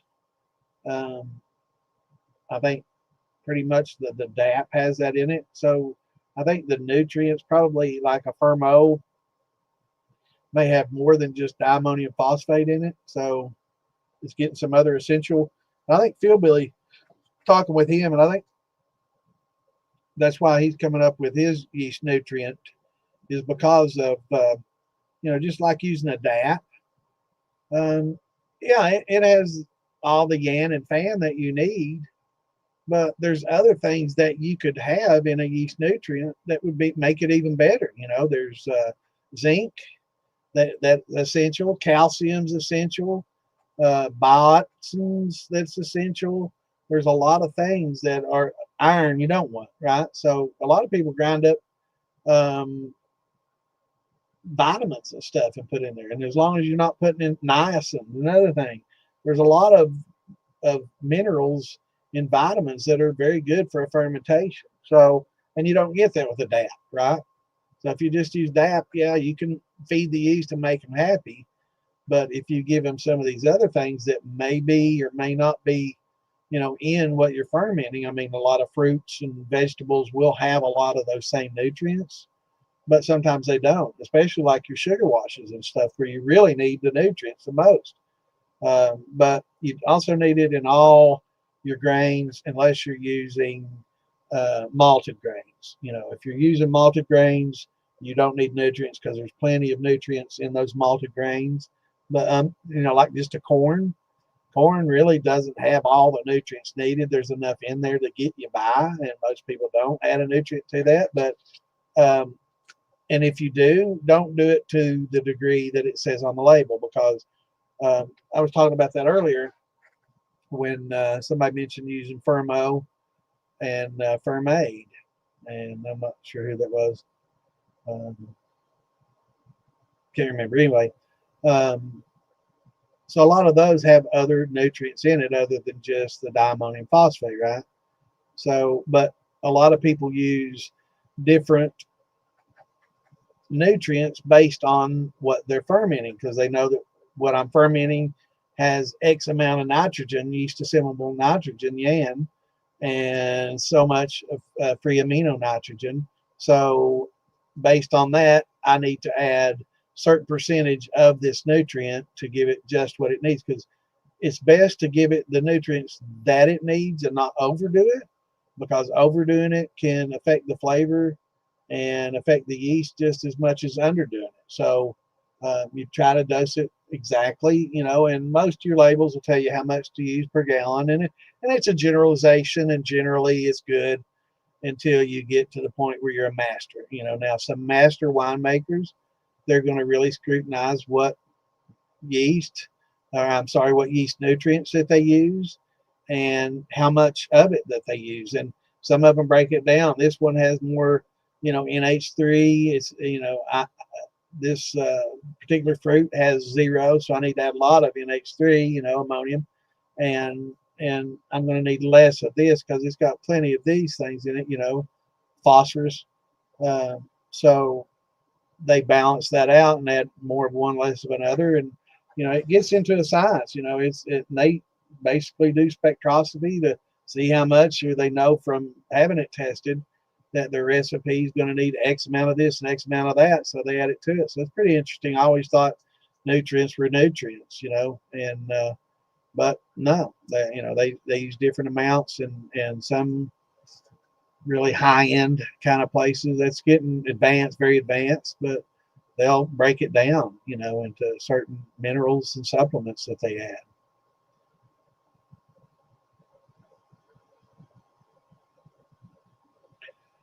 Um, I would say probably true, Richard, on the pH. Yeah, wines generally have most of your wine yeast are tolerant down to like into the twos, low threes and upper twos. So they'll tolerate it down that low. I always try to start mine at 5.3, but at the end, if it doesn't drop sufficiently, then you need to add more acid blend to get your acid levels down. And it also gives you a certain tartness and bitterness for the wine, because acid is bitter. And so if you want a sweet wine, it'll probably have less of the acid in there. Um, and the pH will tend to be a little higher, but yeah, most will start out at like a 5.3. I think, let me see what some of my recipes have. I think there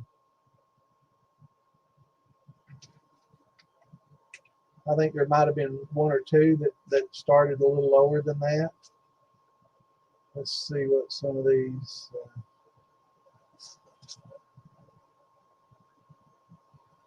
But I think 5.3 is pretty much a standard. It's 5.2 on this. Well, that's an all grain. Here's some peach wine. And they're talking about using energizers. Definitely remove the stones.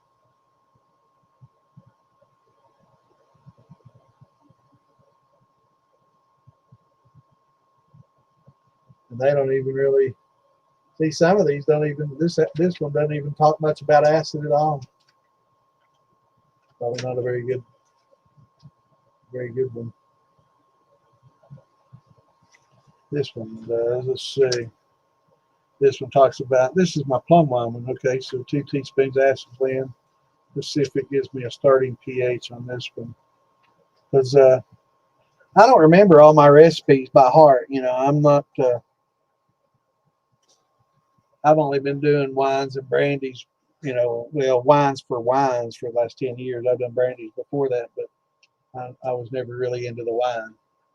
But in the last 10 years, I've been more and more into the wine. But I think 5.3 is most of the starting points. But for certain ones that don't have a lot of sugar or sweetness, I'd say, you know, starting a little bit lower wouldn't be out of the ordinary. If it were in the threes, I would question it, but if it was 4 point something, I would say, you know, there's probably a reason. If there's a specific yeast that they tell you to use, but most of your wine yeasts are designed to handle lower pHs,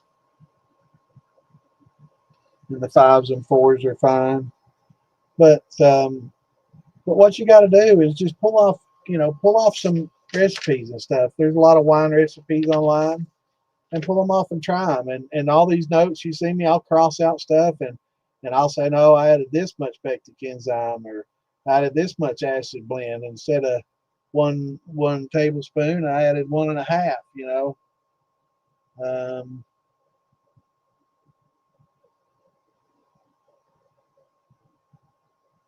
trying to see if this one gives a pH. Most of them has been about 5.3 and 2.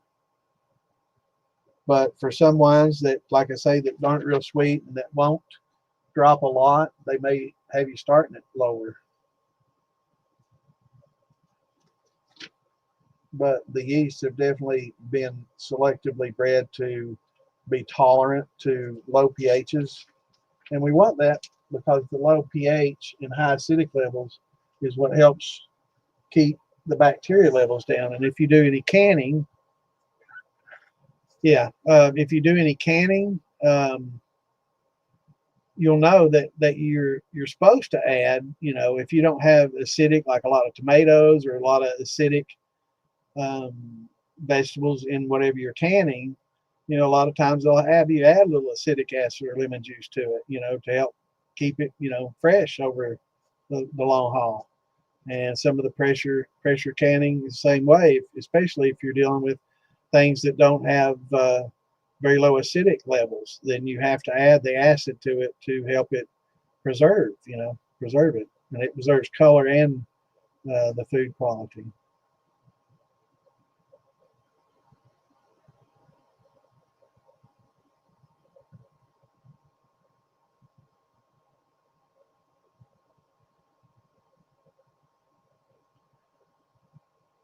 Tapping my mimosa trees, huh? What is it? DMT, is it? Dimethyltoluene?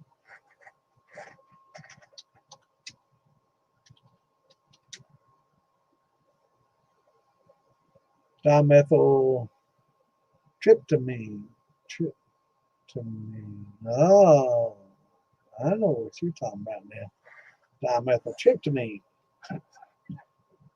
That sounds a lot better than dimethyltoluene, right? I don't think that dimethyltoluene would be very good.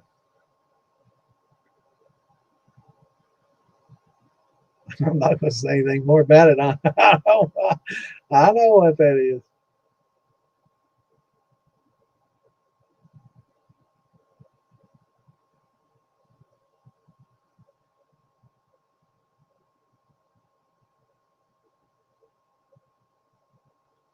All right. I have a similar strawberry story about cooled frog legs. Now, I got to know.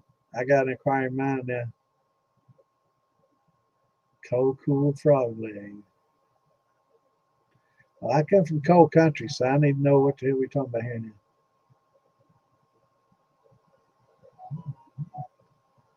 We all crazy, bro.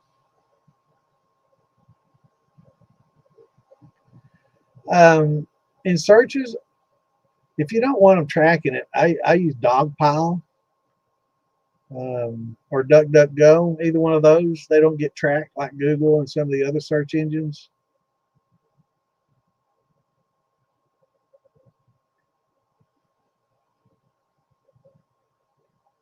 Yeah, I use DuckDuckGo and Dogpile.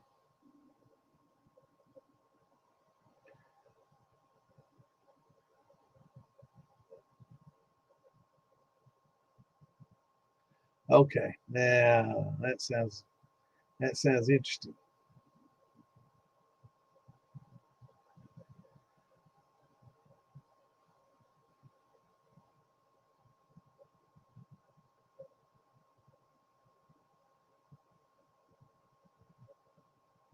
Right. So yeah. So when you're canning, you got to add that acid to preserve it, and wine's the same way. Um, but it not only helps preserve it, it's giving it that tartness, that people expect in a wine. Yeah, it's bad for you. That tryptamine, man.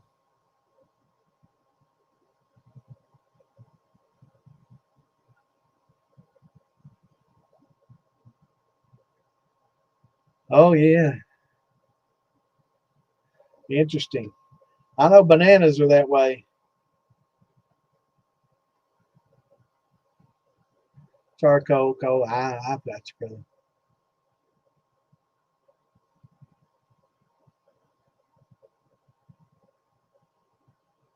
Yeah, yeah, yeah. You don't want to piss them off and have them come visit you, though, man. There's a certain level of take. It's like Elon.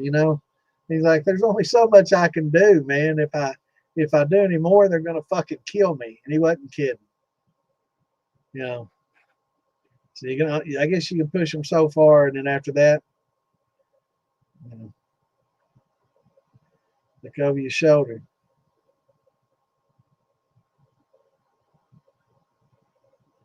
Oh hell, man, they taste like a lot like chicken. It's maybe a little bit different texture, but a lot like chicken. They're good. Yeah, you can get these. Yeah, get them from Phil Billy.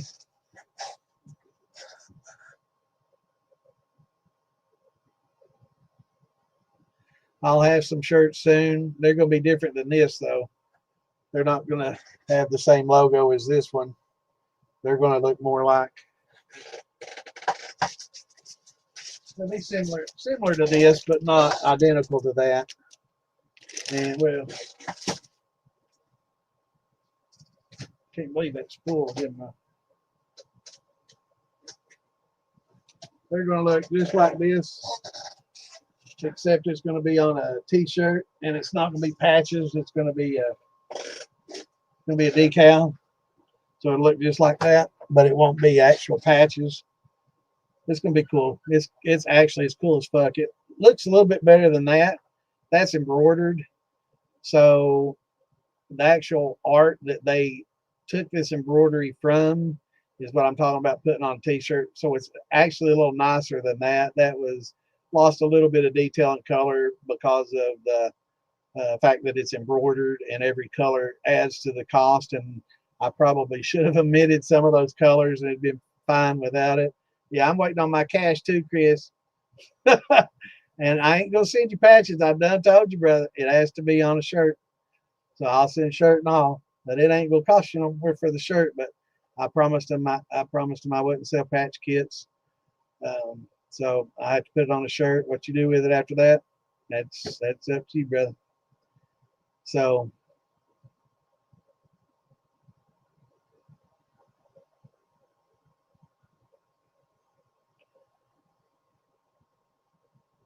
yeah, different words. Yeah, I know.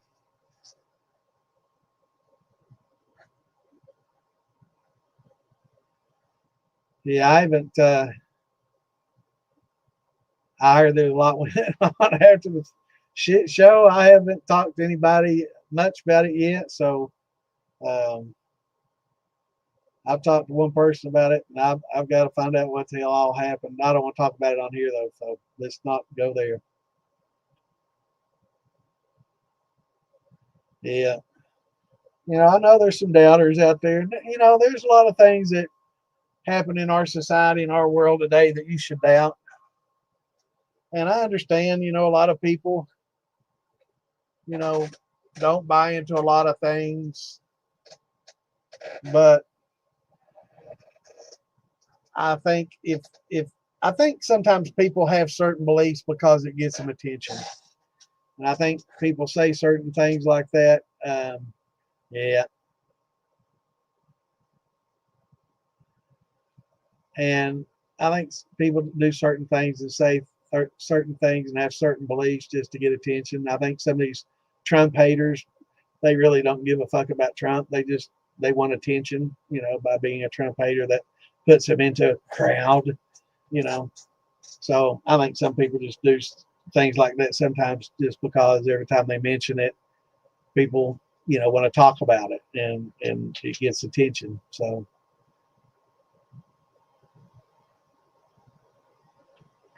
finally good. No, man, it's not at all, brother. There's not enough 4 shots in an average shine to make you go blind.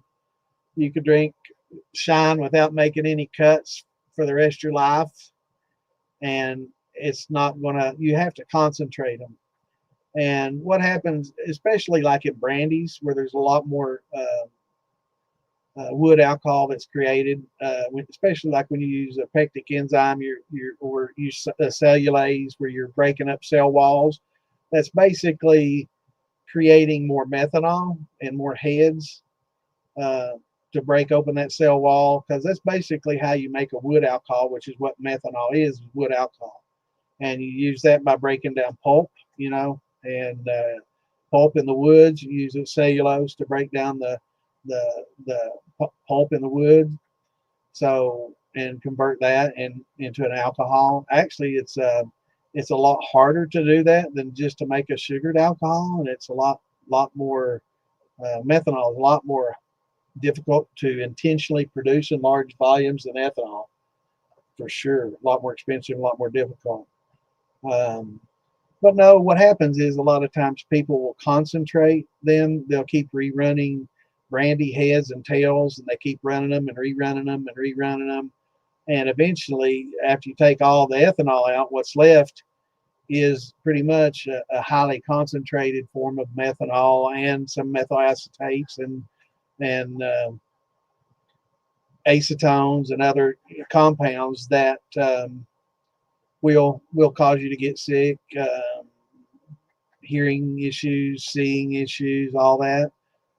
Last time I've heard, it happens more in third world countries a lot. Last time I heard of it happening was a few years ago in India. And some people in this one little region, I guess they're going to the same bar.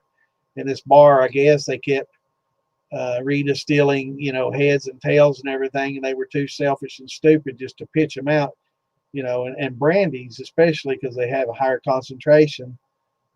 So they were just rerunning them. They didn't realize that they were concentrating them, and then they served them, and people were drinking pretty much pure methanol and stuff. And once you ingest so much of pure methanol like that, yeah, it can definitely cause those problems. But it's not something that you worry about. The biggest concern you have with drinking moonshine is the hangovers. If you don't get your cuts down properly, is going to be your taste and the hangovers. And over a long period of time, I'm sure that it does a number on your liver that properly cut alcohol wouldn't. But that's, cirrhosis over a long period of time and not going blind, right? So I think that's pretty much, Captain. I think that's pretty much, and I think it was used a lot too back in the Prohibition days to get people away from drinking moonshine. After the Prohibition started, moonshine became a huge thing. And that's when they started using the scare tactics to, don't you dare drink that moonshine, you'll go blind. That stuff's not made under scientific laboratories. That stuff will get you, it'll kill you, it'll make you go blind and deaf. And it's all just scare tactics. Like same with marijuana. They did the what was the marijuana mania? What was that? Some show that they did talking about somebody smoked a joint and all of a sudden they wanted to become a axe murderer, a chainsaw killer, and all this stuff. And they showed some normal person. I can't think of it. It was an old show back before they even had sound in the movies and stuff. Back in Charlie Chaplin type days, and showed a Charlie Chaplin type dude smoking a joint. And all of a sudden he got in some craze. This is just theatrics, just to scare people away from using marijuana. Same thing with alcohol. Stupid. They still do that. So if they use politics to scare you now.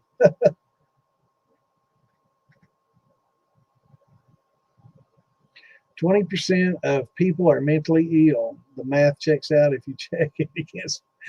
Hey, man, I tell you, mental illness. I mean, I've got a mental illness. I'm forgetting every fucking thing I ever knew. I guess that's a mental illness. I guess dementia is a mental illness. Parkinson's, yeah, Alzheimer's, they're all mental illnesses. I'm suffering from one of them because I'm forgetting every fucking thing I ever knew. Can't even think of carbonation. God damn. And it's just, I don't know. Does that happen to y'all? You just can't come up with a simple word and you just get stuck. And I mean, for me, most people, they just keep right on talking around it and don't. And for me, I have to stop and think because it pisses me off. And I probably shouldn't. I should probably just keep going. If most of y'all wouldn't even notice it. No, I did not see your question earlier about that, Richard, but I'm scrolling back to look for it, brother. I don't want to miss any questions. And if I do miss your question, ask it again or ask like Richard did there, because I'm trying. I get so far behind, I scroll through a lot of stuff and I try to look for questions and I easily could miss them. So I'm scrolling back looking for Richard's question and I will try my best to answer it, Richard. Yeah, when canning, no, it must have been before that. Let me see. Step feeding or using all at once when adding fermented dough. Okay. Lock up the coop. Okay. No, and I have done some research on that, and I was talking a bit about that. I don't know if you were out when I was gone, and I don't know if I saw your question or just it was something this was what to talk about. Is it's interesting that I've done a lot more research on nutrients after looking about the urea. Somebody mentioned urine and all this, and I've done more research on it, and for my own. And Phil Billy's doing a yeast nutrient, so I want to be able to help him out too with that. And when I talk to him about it, so I've done a little bit more research on yeast nutrients and stuff, and I'm finding a lot of really in-depth people that big time winemakers, some of the best, they have it down to a science. I mean, they send their stuff into a lab like Steve Ice or Patrick Ice uses, and it tells them basically how much nitrogen, yan, and fan they've got in their nutrients or in their wash or must. What are their needs for nutrients?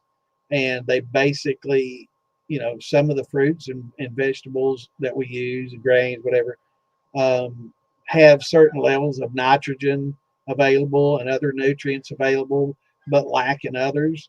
So they try to custom tailor their nutrients to their specific fermentations. Now that's way beyond, I thought everybody pretty much just used one nutrient for everything, but no, a lot of these masters, they break it down, and sometimes they'll use, a half a teaspoon of this, half a teaspoon of that, teaspoon, and to customize it to each fermentation that they use. Now we don't do that. We don't have the facility and the money to, get spectroscopy, done on our mashes and see what we need and what nutrients we have in there and what we are deficient. So we just use whatever's on the label for the Fermo and Fermade. But I have, in doing that research, Richard, I did see some people do step feed their mashes, their musts, and their washes as it's needed. They provide it that way; it won't be excessive at any given time. So yes, they do. Yeah, they do that. Do I? No, but after reading it, it's something to think about. But for me, I mean, well, this doesn't give you the dosage on the label. And I don't have it written down on there. Let's see. Nutrient wise, 2 tablespoons of yeast nutrient. That's many gallons. Let's see, something with fewer gallons. So I'm trying to figure out, and each nutrient's going to be different. What's your Fermo tell you to add per gallon? It's generally not a whole lot.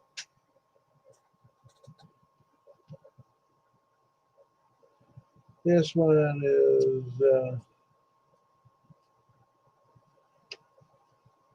yeah, this one doesn't even have a nutrient added to the peach recipe. That's that same peach recipe I didn't like for something else. Didn't have any acid or anything.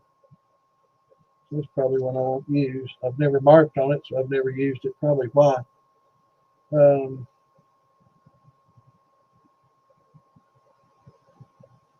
Here we go.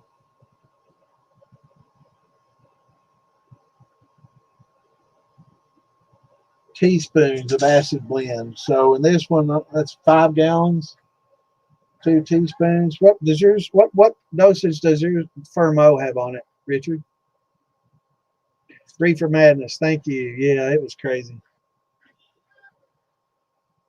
Reefer Madness. I couldn't think of reefer. That's why the madness didn't queue up. Yeah, that show's crazy, man. It made them somebody smoke a joint there. All of a sudden got deranged and crazy. It's just all acting. It's stupid shit. And that was shit weed back then, man. It's like 2% shit. You know, they weren't getting high on that. You know, it's fucking like smoking fucking CBD weed, you know, and not THCA, that like the stuff that they got these days. I'm talking about hemp, like smoking fucking hemp. Basically what they were smoking back then, because that weed wasn't good back then. It wasn't like it is today. I know back when I was young, it was 6 to 12%. That was it. You know, average weed was like 3. Shit weed was like 3. Average weed was probably 6, and then Hawaiian and the you know, red bud and the killer stuff probably 10 to 12. Hell, nowadays they got 30, 40. So yeah, they wasn't getting all that. They wasn't getting high. Yeah, yeah. They showed all that shit. Man, moonshine do that too, you know. And also the opium den. See, a lot of the Chinese were bringing this opium over back in the early days, and while the men were out working, their wives were going over to these little out shopping and stuff. They'd stop by the little Asian tea house or something, and they would have a little opium, you know, smoke a little opium while they were there. And next thing you know, they were addicted to the opium and screwing all the Chinese dudes to get the opium, you know. So yeah, there was propaganda films, man. They've been doing it a lot since you could have a film before they could ever put sound on them. They were already propagandizing with videos and films, and they certainly didn't slow down through World War II into today.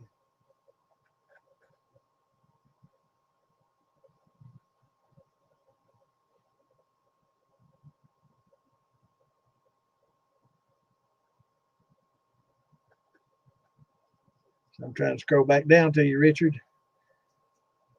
Okay, 1/4 to 1/2 a teaspoon per gallon. So that's about right. This was a 5-gallon one, I think it was, and it was a couple of teaspoons. So that would be kind of heavy, actually. 2, yeah, that's tablespoons. That's like tablespoon is what, 3 teaspoons?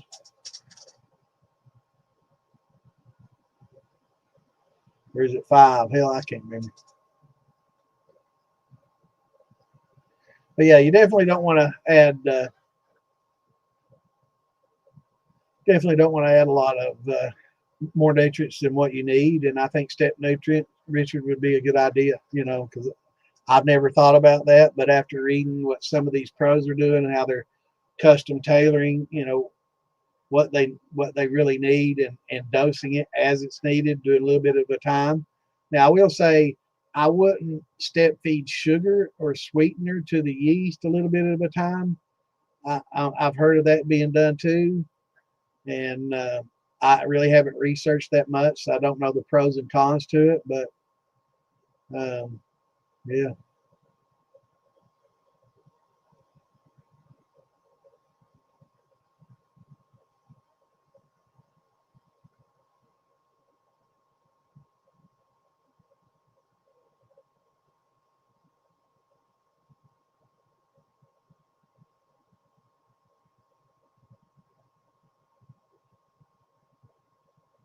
Oh, so there is some dairy in sherbet. I didn't know that either. I thought it was just like ice ice cream, ice ice. I was just I didn't know that there's dairy in it. See, we're all learning shit, whether they like it or not. But yeah, it's interesting, Richard. I think from now on my brandies, I may do a little bit of nutrient at a time. And but at the same time, I won't do that because I was just getting ready to talk about that about the cap and stirring it. So I'm not going to do that because I don't want to continuously stir it and remix it up and add oxygen to it again, because I do know that that's not good. So I don't know. Yeah, I'll get up with him and let him know about that mash for sure. But they say that with your caps for the first 3 or 4 days, few times a day, gently press. They call it punching, but that sounds like a violent. But this is just gently pressing that cap down into the moisture, where the moisture comes up above the surface, and just get it all moist again. You can do that a few times a day for your first 3 or 4 days now this is for musts. This isn't for grain, or whether you want to get anything with a sugar wash. Um, but and most of your grains will be sinking, right? But for a good thick cap, like on a lot of fruits, gently press it down, get it moist few times a day for the first 3 or 4 days, and then after that, let it go. So, and don't ever just stir it up, stir, because that's going to re-add oxygen into it. And at this stage, it wants to be anaerobic, because again, we talked about the bacteria and all those issues that arise when you do oxygenate. The hell's happening? Okay, so my keyboard, my desk here. Um, so I probably won't step do it. Now, if it were like if I were doing all corn, I might sprinkle a little bit of nutrient in, or definitely for like a wash. I would definitely try the step mash for that for sure, or the step nutrient procedure for that for sure. That way you just don't dump it all in at once. I think I like the sound of that, but I don't think I'll do it for brandies because I don't want to have to stir it in and reoxygenate it. Now, if I could sprinkle it on the cap and press it and it mingle and get to everywhere that was needed, I don't know if that would be enough. So it first couple of days, then it might be all right for the first couple of days. Yeah. Well, the only time you really want oxygen mash is right at the very beginning, right? You want to oxygenate the shit out of it. Stir, get as much oxygen as you can in there right when you pitch the yeast. That way they breed a lot, because when they get oxygenated, that just makes them drunk and they want to breed. That's all they want to do. They get high on that oxygen, they breed. And that's good starting out to get you a good colony of yeast going. But after that, you put your cover on it, put your airlock on it for a while now, and let the CO2 build up. That way you don't have an oxygen-rich environment that is going to be conducive for bacterial growth and fungus. So, and Mash is right. You don't want oxygenated. After that point, you want anaerobic. You don't want any oxygen in there at all.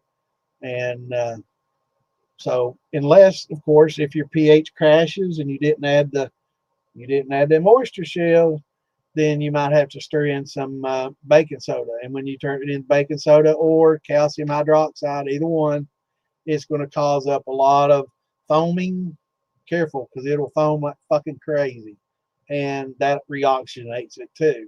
But that's still better than it getting, stressing the yeast into the pHs of 2. When you get down into the 2s, yeah, it's probably time to start doing something, because you don't want it that low. Yeah, it's a buffer. The oyster shells it's calcium carbonate, and calcium carbonate doesn't mix with water real well, but what acid will do to it is eat away at it, and it'll help neutralize the acid. So as acids are building up, it eats away at some of the shells, and actually the crushed oyster shells have some coral in there too. But it's all calcium carbonate. Boil it first. You know, they say it's purified, but I want to boil mine first. But yeah,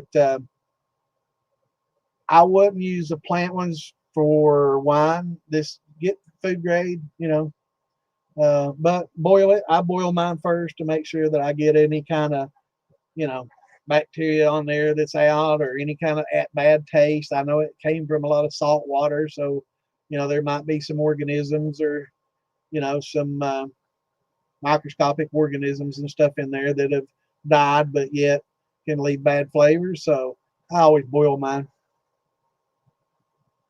You can get them at every feed and supply store. Puritan, I think, makes some, but it's used for chickens. For supplementing your chicken's diet. So they sell crushed oyster shells, and so all your farmers feed supply stores will have it. Get like a 40-pound, 50-pound bag for 10, $15, and I wrap them up in Tractor Supply. Yeah, I wrap them up in a cheesecloth pouch, just a couple of handfuls in a big mash, and you know, big, you know, and when you get them done, put them in a strainer, rinse them off, and let them dry out. You can reuse them and keep reusing them forever and ever until the acid eats them away. But what happens is in your mash, as the acid gets into dangerous levels, it'll eat away at that calcium carbonate faster and faster. So it's considered a buffer. And it's the same thing as that stabilizer 5.2 that people overpay for that comes in little bottles. If you look on the label, you're paying too much for calcium carbonate. So I've got a bag of it here that I use in my mash when I mash in. If I use distilled water or RO water that has no calcium or nutrients in it, I'll add that gypsum, a pinch or two of that gypsum, and some calcium carbonate to it, because you have to have that. It's essential for proper fermentation. You have to have, and zinc, you know, is essential too. So yeah, I'm all over the place, man. I'm like a pinball, man. Whatever we want to talk about, yeah. I try to start off, and it's really difficult for me to do a beginning to end. I guess I'm gonna just have to maybe do that in a video, like Fear Billy does, just a video. But I see all your questions and stuff, and I want to answer those.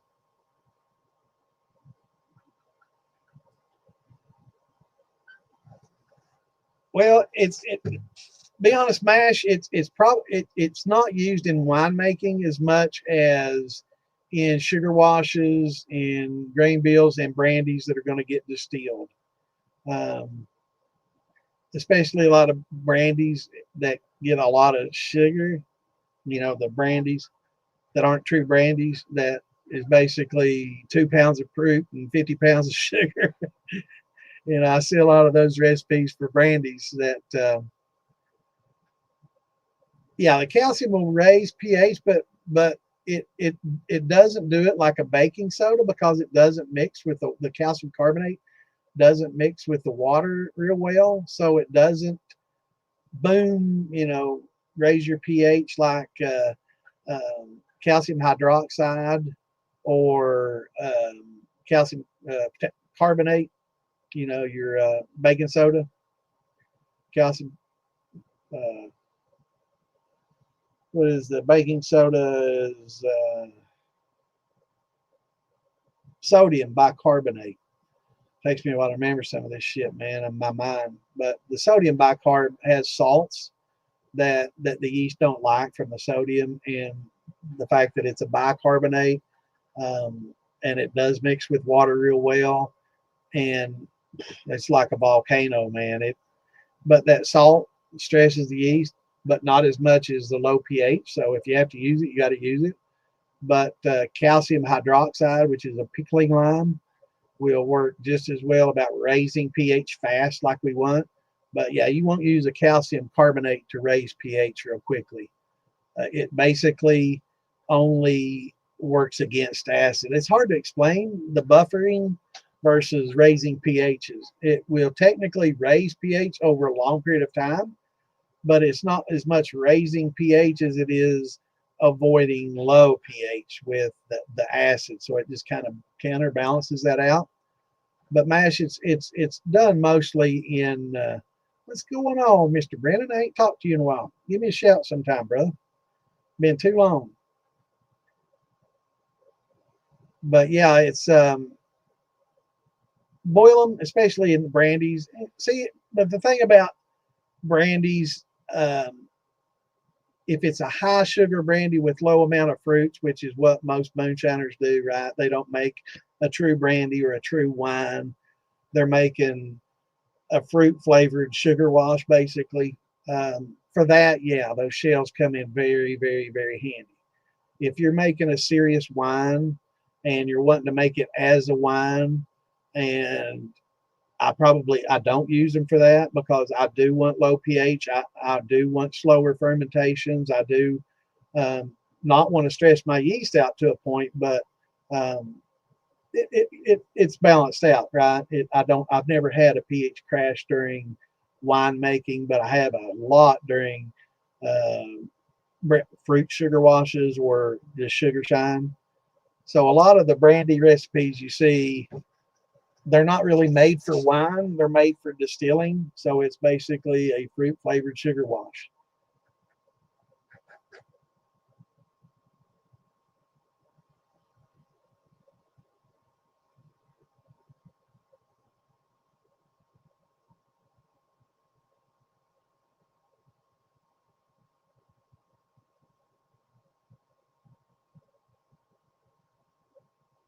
Yeah,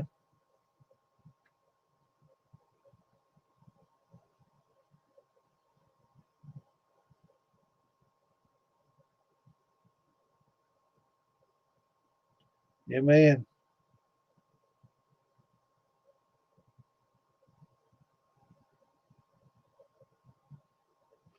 Yeah, I wouldn't don't do it for wine, but like a high sugar brandy, if you've ever had if you've got a recipe that you've done and you've had issues with it, with sometimes it crashing, pH crashing, and it's got a lot of sugar in it, that's generally when you get a lot of high acid production. What happens is, acid production is typical in any fermentation. It's part of the fermentation process. But what acid and how much depends on stress levels sometimes of your yeast. You heard me mention earlier butyric acid. You can stress yeast to the point where it'll make a butyric acid that, man, it smells like vomit. And you can't run it when it smells that way. You just kind of got to let it work its way through, and eventually it'll work through. May take weeks, may take months, but that's wine making and bourbon and brandy making. But yeah, sometimes you'll get that puke smell, and you just got to let it work its way through and throw the shells in there. That'll help. But a lot of times when you get stress yeast, you get increased, acid production, and when you do a sugar shine, that's just like acceleration times 10. It's just crazy, right? It ferments really fast. Everything's going crazy, and that's a stress on the yeast too. It's just too much, right? It's overload for them, so it stresses them in that way. And when they get stressed in that way, they tend to produce more acids. And there's lots of different organic acids that are produced. There's a whole list of them. Propionic acid. I mean, there's a lot, and having those shells in there help offset a lot of that acid buildup, especially in the high sugar. So a lot of the brandy recipes, you'll see that it's not going to make a good wine, but it makes a lot of alcohol, and some fruit flavor might carry over. But this is something that you're going to infuse, and it's going to be an alcohol it was a wine that's designed for a brandy instead of a wine that was designed for a wine. And some of your best brandies are wines that were designed for wines that get distilled. And a lot of brandy recipes are basically just fruit flavored sugar washes that are never really, I don't think a true brandy even is supposed to have sugar added. I think it's just pretty much supposed to be sugar, but I don't think that's a TTB or whatever regulation or rule. But I know that some of your best brandies, and my grappa they don't get much sugar at all. It's expensive to make them.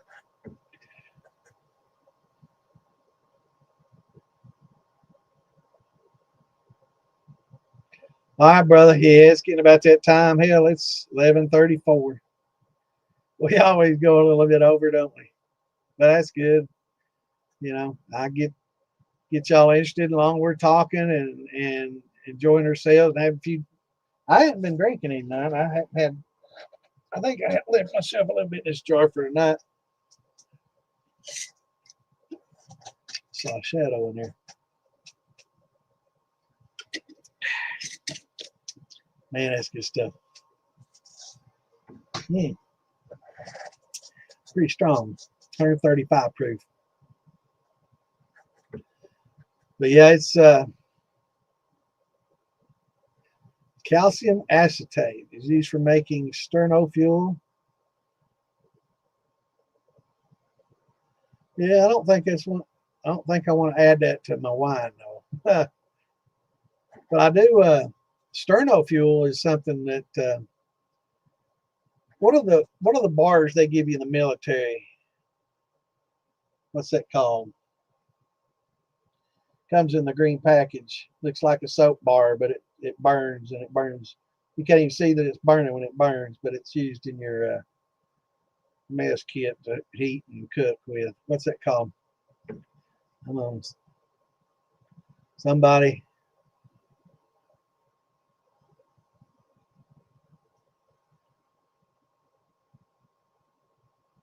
What links? I'm sorry, I just saw that.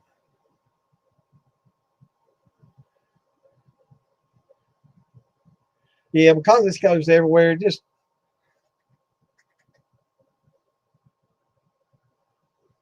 yeah, I don't even know if you can post links in it.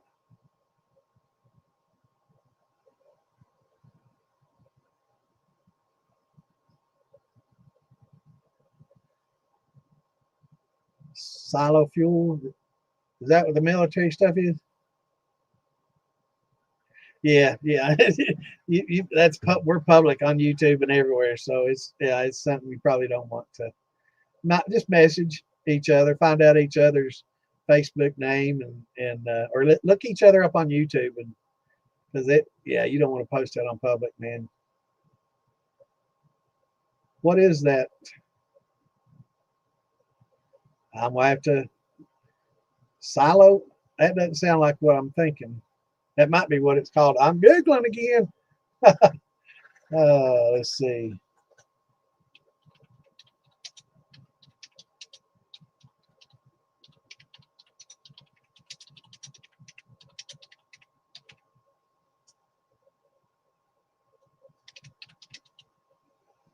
And it is damn. Today they mix it with water, gel fueled shit. It's a gelled alcohol fuel, what we did, but they're not naming it by name. But nowadays they use something different. What the hell was it called?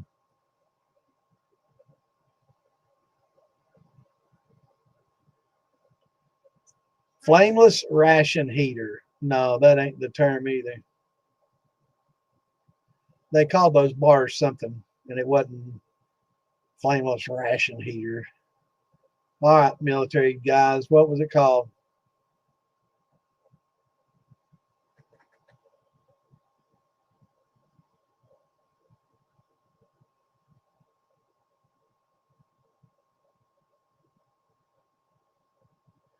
All right, I was looking on there. Do y'all?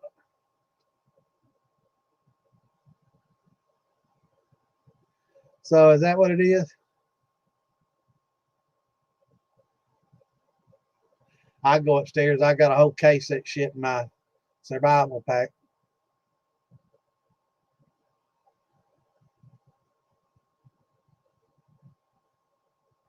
Diesel fuel. I'm trying to think of what it was called. Yeah, it's like it comes in a bar. This looks like like a clear gel, almost like Vaseline in color. And not see-through, but opaque kind of, and it's clearish. And I know it's got a lot of alcohol in it, but it's like a sterno, but it's not a sterno. But it comes in the bars, and I can't remember. There used to be a slang term for it. It's not sterno. What did the military call it? And it's not flameless ration heater FRH. It had a slang name. Maybe it's just a slang name, but it wasn't sterno and it wasn't FRH and glycine. Something.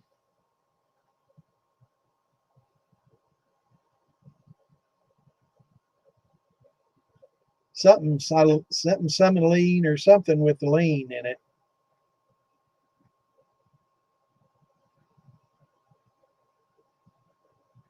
And you couldn't even see the fuel, you know.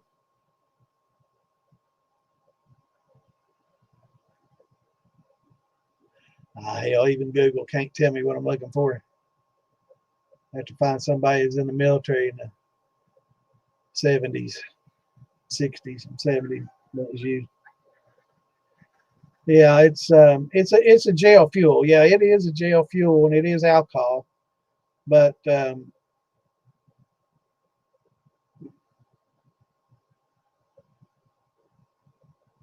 yeah, they do. Yeah, these days, Clint, they use a some kind of gel. You add water to it, and it gets hot.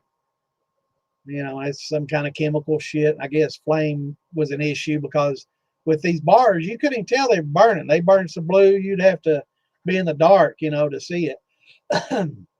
Basically, like burning, you know, 180 proof liquor. But it was in a gel, and it was hardened in it. They fucking called it. I had to go dig that shit out.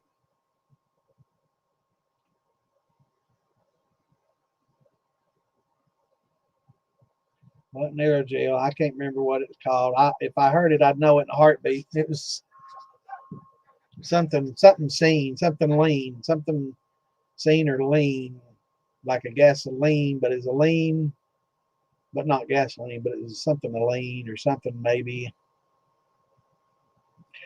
Not cosmoline. That's the grease. Something kind of like that though, but different. Um, I have to go pull one of the bars that comes out in a green cardboard box. Looks like a deck of cards.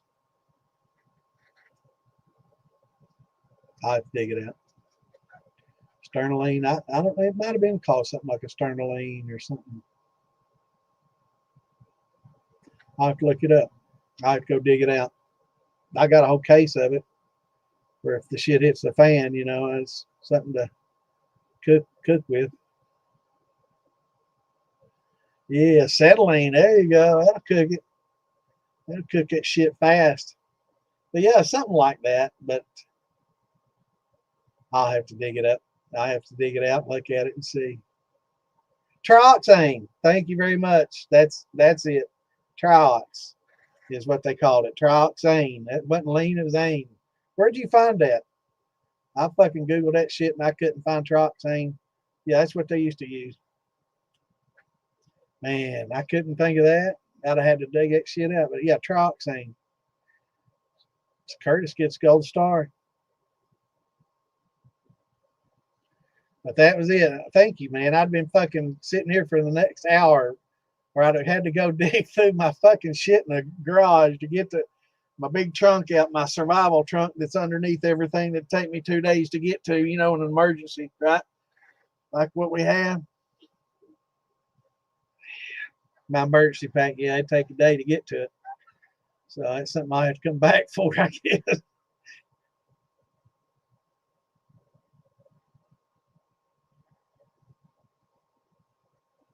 Yeah, it was trioxane. That was it. Triox. They called it Triox bars. Yep. Man, I'm glad you came up with that. God damn, I'd have been racking my brain. I'd have been outside my garage tonight at 3 in the morning. What the fucking hell is it? Goddamn. Fucking matter now. Forgetting everything. Yeah. Yeah, I don't have far to go.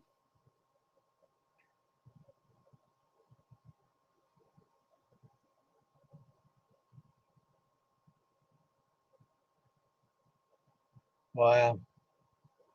All right, everybody, we're going to end it on that truck thing. Thank you, Curtis. Man, I would have never thought of that. God damn, I'd have been racking my brain. Can't believe I've forgotten everything I ever learned, man. I have to learn it all over again. I have to Google everything so I can learn again. Uh, yeah, at every festival, you gotta come to the festivals, brother. We'll swap jars and share each other and try everything. It's sit around the campfire and pass the jar around, man. It's awesome. Bar in the bottle. I supposed to not talk about that. There might be just a little bit a sippy sip around the campfires, but a lot of locals they're afraid that it's going to be a big drunken brawl, and it hadn't been up to this point. It won't be. Um, but yeah, I think what we do is probably a misdemeanor because we're not technically selling it, and they can't prove that we produced it. And actually, all somebody have to say is, "I bought some and poured it in a mason jar just to make it look like I made it." I bought that Georgia moonshine or that, whatever. So that's going to be hard for them to prove, and something they don't want to spend a lot of money in courtrooms, dealing with. But if they catch you coming off the steel, man, they got you. Right, exactly.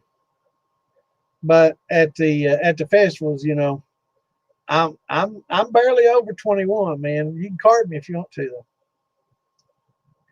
But yeah, we have a good time and pass a little bit around, and like I said, all the festivals I've been to, I've never seen the first fight. Actually, I did see a fight. It was two women fighting. One was from a motorcycle club, and another one was uh, somebody that got a little bit lippy. Um, but it was an MC chick and somebody, I guess, from just the crowd that got a little lippy with her, and she wasn't having none of it. She beat shit out of that bitch. But that's the only. I've never seen anybody drunk, and I saw at Maggie this year what was to believe to be feds, most likely were feds there at the party. We're asking a lot of stupid questions and hitting on some women, or flirting with some women that were inebriated and their husbands didn't like that too well. So we helped them out of the way. But no fights. I've never seen any fights or anybody getting drunk crazy and doing anything abusive. And, you know, they're like any other festival. In fact, that you go to a music festival and you probably see more wild people there than most of the alcohol related festivals, where they're using a lot more hard stuff. But yeah, you might see a little weed being passed around and a little liquor being passed around, legal and illegal, depending on where you're from and where you are. But it's never been to the point where it became a problem, and there's cops around everywhere in case it does become a problem.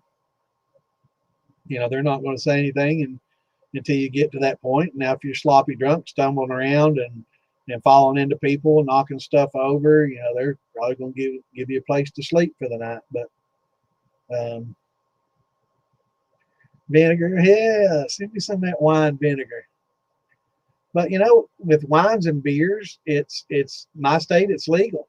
I can make wine and beer as a hobby, and I can mail it to you, and I can sell it to you. But when it comes tax time, I have to declare it, on my taxes as a hobby income, and it's perfectly legal to do that.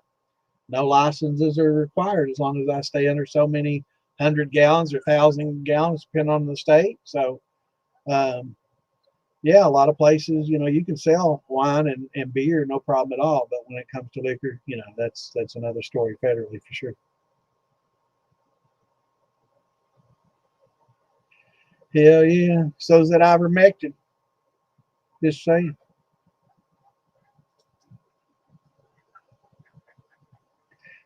Some are. Yep. All right, guys. It's been awesome as usual. Getting late. Damn, we almost went to midnight tonight. Damn. 3 hours and 47 minutes into it. Shit. Good time, man. I enjoy this every weekend and every Wednesday, hump day and weekend. I mean, I don't think ivermectin is something that everybody should take every day over long periods of time. No. Probably hurt you. Anything that's good, too much of is bad. But I think as long as your body you don't have allergies to it or anything like that, it'd definitely be something that you'd want to talk to your doctor about, because there might be some conflicts with medications that you're presently taking. So I'm not going to tell anybody to take it. No. I do know that it's legal to buy over the counter in some states, and most states not, because of the medical, pharmaceutical industry doesn't want that. But that's for another place, another discussion. We probably should do another podcast. Damon and I were talking about doing a jar of truth type podcast where we just talk about politics and bullshit and a lot of things like that, and let everybody just talk about whatever conspiracy theory or whatever used to be a conspiracy theory that now is known as fact. Right? Everything's a conspiracy theory until you prove it. Right? It's just it's just a theory. But we thought about that. But if it's okay, I definitely talk to your doctor about it. But I think a round of it wouldn't hurt anybody, if long as it didn't cross with your medicine or hurt your body, or everybody might have predisposed to certain issues with it. So I'm not going to tell everybody to take it. But if you're able to take it and your doctor says it wouldn't hurt, might be a good idea just to cleanse if there's any parasites in your body that they may or may not be aware of. There's a lot that they don't know about. As long as it doesn't hurt you, why not?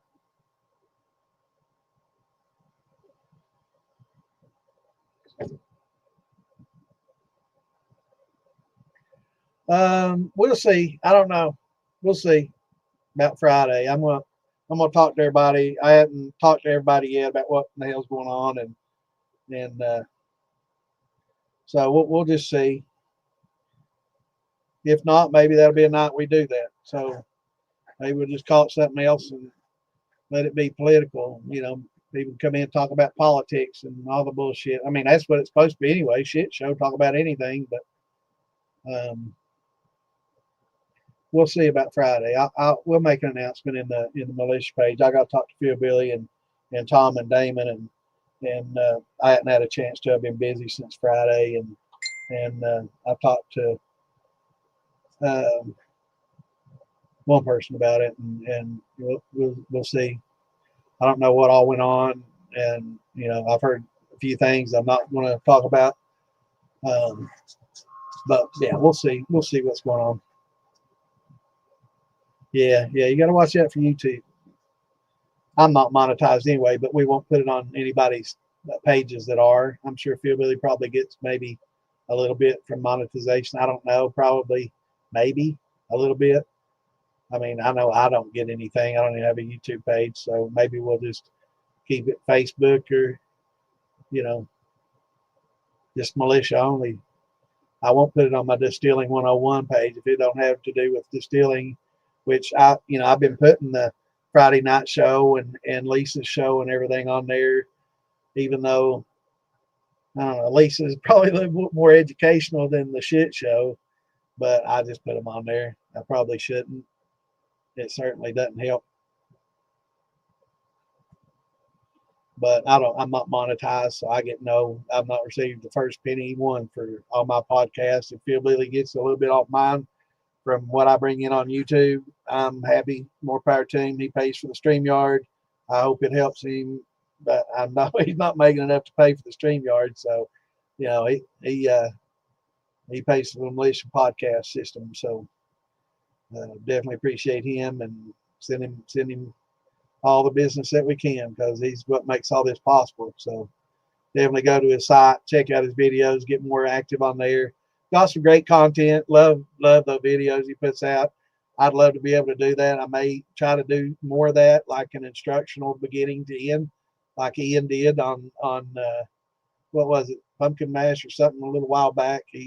Billy did the melon mash thing beginning to end, so I might do something like that and put on there. But yeah, definitely. All right, everybody, it's almost midnight. Hell, 6 more minutes. Let's just chit chat for 6 more minutes and make it a fucking midnight run. Yeah, might as well. We'll talk about something for another 5 minutes. God damn, I know I can. I can talk all damn night if you let me. But yeah, for somebody that's never had it, if you think about it, when we were younger and you gave babies worm medicine all the time, and we take worm medicine, and when's the last time you ever heard anybody taking worm medicine or giving babies worm medicine? We got pets, and our pets, we know they have worms. They fucking see people letting their dogs lick all over their face and shit, and, handling them and then eating, and you're getting worms and parasites, right, from just those, much less the undercooked pork and trichinosis and shit we get from, some of the food we eat. So maybe, around ivermectin for people that are able to take it. Again, I'm not going to tell you to consult your doctor and see what they think about it. A lot of doctors will be like, hey, you've been reading that on the YouTube or Facebook, reading about that ivermectin and methylene blue. Oh, damn. That's because there's probably, they would rather have you come in for that parasite and them diagnose it and give you some prescription drug that says the same fucking thing that might be more harmful to you, and he gets a dollar out of it, and the kickback. If that's the case, you need a better doctor. My doctor, my family physician, he's a friend of the family. He tells me straight up, and I can speak to him frankly, and you need a doctor that way. So get to know your doctors well, and don't hide anything you're past from them. Let them know what's straight up, and what's going on. Be honest with them, because the more honest you are with them, they know, what you've done in your past. They can tell, probably smell the weed on you when you come into the office. If you smoke weed, I'm sure they smell that. Do you use any street drugs? No, yeah. No, man, I'm not never using any street drugs. What makes you think of that? And y'all Chinese eyes and red. Can I get a drink? Water. So yeah. Fibula. Oh hell. That's in the leg, right?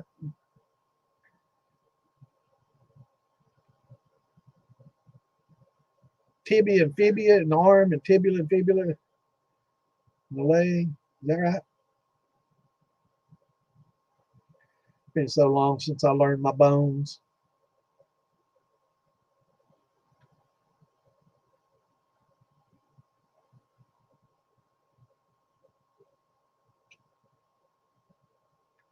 Yeah.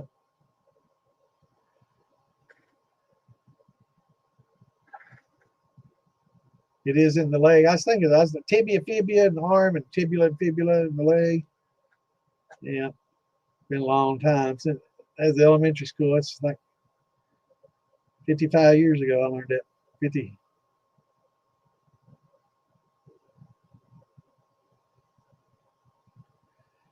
Man. And you need a moonshine hobby. That's what we're here for, brother. That moonshine hobby, definitely fill it up, man. Once you get the bug, you'll be trying to make everything.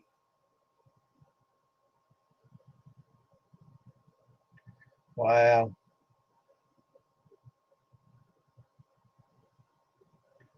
That's crazy, man. That's bad, man. I hate to hear that, Mike.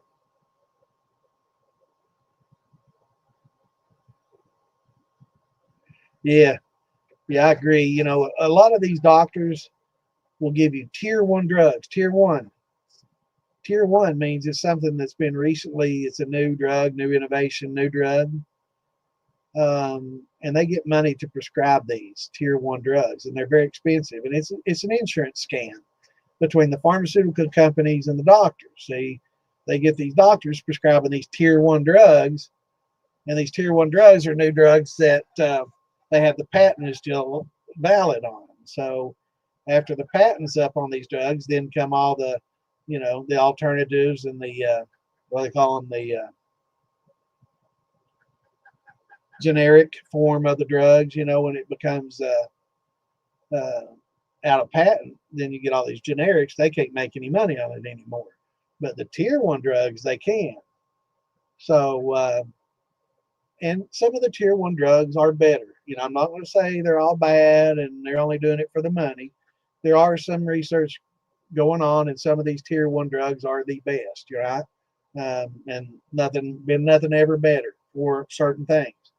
But I would say, I might not necessarily say majority of them, but a good number of these tier 1 drugs aren't any better in most cases, many cases, I won't say most, many cases, not as effective as something that's been on the shelf for 20 or 30 fucking years or 100. But they can't make any money out of that. So they keep having to come up with new drugs to treat the same things, or they have to come up with new diagnoses, new issues, new I don't know what medical term would be used for them, but different issues. They have to keep coming up with all these new things to create all these new drugs for, right? Because they can't make any money if it's on the generic market already. So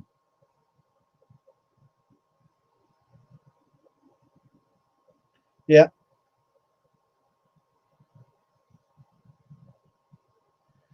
Yeah, and that's why I love my doctor, man. He's straight up honest. He'll be like, you don't need that.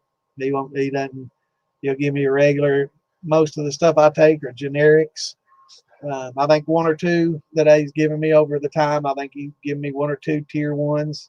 And he's like, this is the stuff. Yeah, this is definitely what you want. It's a lot more effective than this. But for the most part, most everything I get is turned into over the counter or generic over time.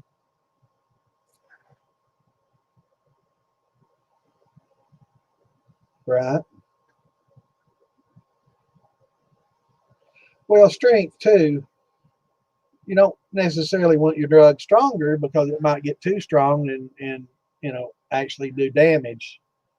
And it's like overdosing, that you can get too much. But I know what you're saying. Right. 10x cheaper and right. Not 10x stronger, but 10x more effective. Man, I mean, don't y'all think it's weird that the drugs that we take that get prescribed have to go through an FDA process. Now, I know the process has changed a lot since Clinton, deregulated a lot of those things in the Clinton era. A lot of the things changed in the Clinton era as far as pharmaceuticals changed a lot at that time too. Used to, most of your research was done at state universities. In case a lot of people don't know, most of your state universities and those places where where the drug research took place. And after the Clinton era, it was privatized, where a lot of the drug research went to pharmaceutical companies. They began doing their own research, and in some cases, their own regulation, which I find crazy. But like the supplement market, you can make these supplements. They don't get fucking tested by anybody. So any Joe Schmo can come up with a snake oil and sell it on the market. And that shit can be fucking, kratom or some shit that's going to fuck you up. And, it doesn't even get regulated. Right. So, yeah, it's crazy. All right, y'all. We made the 12 o'clock midnight berry. We did a 4-hour stream. Awesome. It was fun. It was real. But I'm getting tired too. And I got stuff got to do tomorrow. So, glad everybody tuned in. We didn't get to do the beginning to end wine that I wanted to, but I'm going to do a beginning to end grain, either video and follow up with it on a type in a text format, so I can upload it to the DIY Shine and Stuff page and the Moonshine Militia page, and put it in the file sections in both of those, so we can have something to share for the beginners, so they can just have a little cheat sheet. I mean, there's nothing wrong with it. I still, every time I want to show that, that's my grappa recipe. So anytime we just pull something like a blueberry or blackberry shine, we want to make little notes. You know, wine. Now this is wine, so make sure it all says wine and beer, not brandy, because you're making a wine. You're not, and that's legal. So if they see your notes, they can't use this against you, because yeah, that's wise to make notes. That's legal, right? And that's exactly what this is, wine to make notes. So so any of your notes, always make sure that you put at the top for whatever wine or whatever beer you're making, and not brandy or whiskey. But anytime you get one off the internet, and there's so many good ones out there, you know, go to the good places though to get them, and don't get them off Reddit. But you know, summertime blueberry wine. Now, if you get one that's talking about wine, like this one, and they talk about acid blend and pectic enzyme and using nutrients and yeast energizers, potassium sorbate, that's a fucking wine recipe right there. That ain't no brandy, no moonshine bullshit. This is a fucking wine recipe. When you see them using all those ingredients, and they're using acid blends and you know, everybody uses pectic enzyme, but yeast nutrients, yeast energizers, potassium sorbate, Campden tablets. Anytime you see recipes that includes those, you've got onto a good wine recipe. Now, as you do it, you can make adjustments. Like this one's for 5 gallon. I wanted to step it up for 10 gallons, so I doubled everything and wrote it down. And as you do it, make little notes as what you did, or if it, you know, if your gravity was started a little bit lower than you expected, you know, based on the amount of sugar they had you add. Maybe next time add a little sugar, or maybe it's too high. Maybe it's almost, you know, 1.090 or 1.1, you know, or over.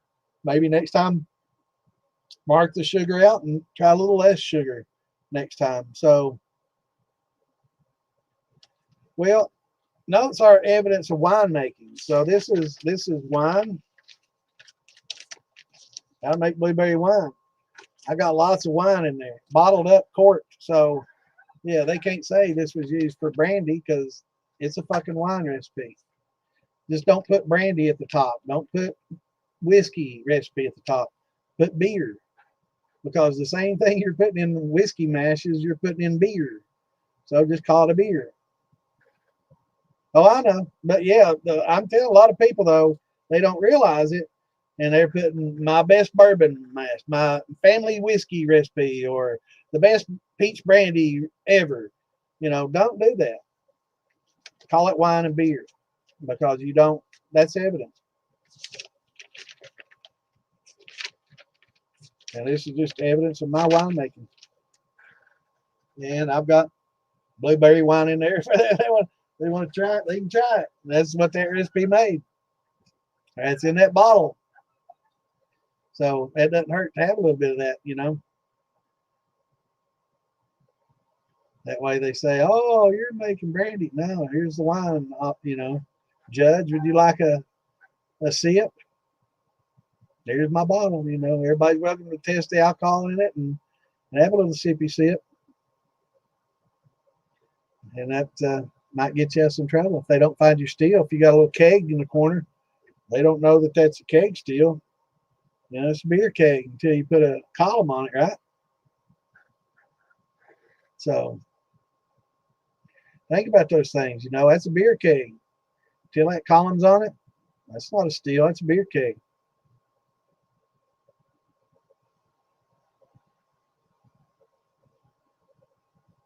They say, oh, yeah, but I know you, if there's no video of you using it, you know, you don't post a video of it, and which I don't recommend anymore. I mean, I used to, I've done it myself, but don't show videos unless you're cleaning it, of course, just clean out my beer keg, and running some water through it or vinegar. But really, it's I love watching those videos and sharing with each other. But don't put them in public groups, especially.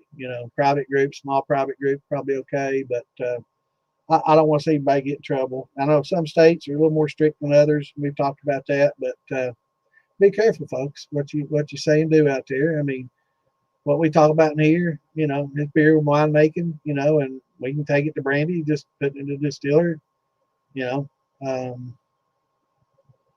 But do be careful in what you do and what you put out there. I know they're watching everything I say. I don't care. I don't sell nothing. I don't take anything out of the house. Don't store any, but got lots of wine.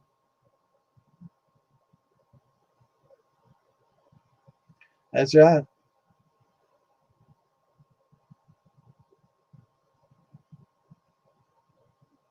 Yep, definitely. All right, y'all. Thanks for tuning in. We will see you all maybe Friday, if not Saturday for sure. Next weekend you won't see me though. Next weekend, well, I might log in while I'm at the farm to bottle and say hey to everybody. But I doubt it'll be at, I don't know, 8 o'clock. I don't know what I'll be doing, but we'll see. I know next Friday there probably won't be a shit show because everybody that's on the shit show will be at the farm to bottle. Maybe we'll do one at the shit show. Who knows? Yeah, at that undisclosed location. All right, y'all. We'll see you Saturday, hopefully Friday. We'll see. Till then, shine on. Peace out. Love y'all. Be safe.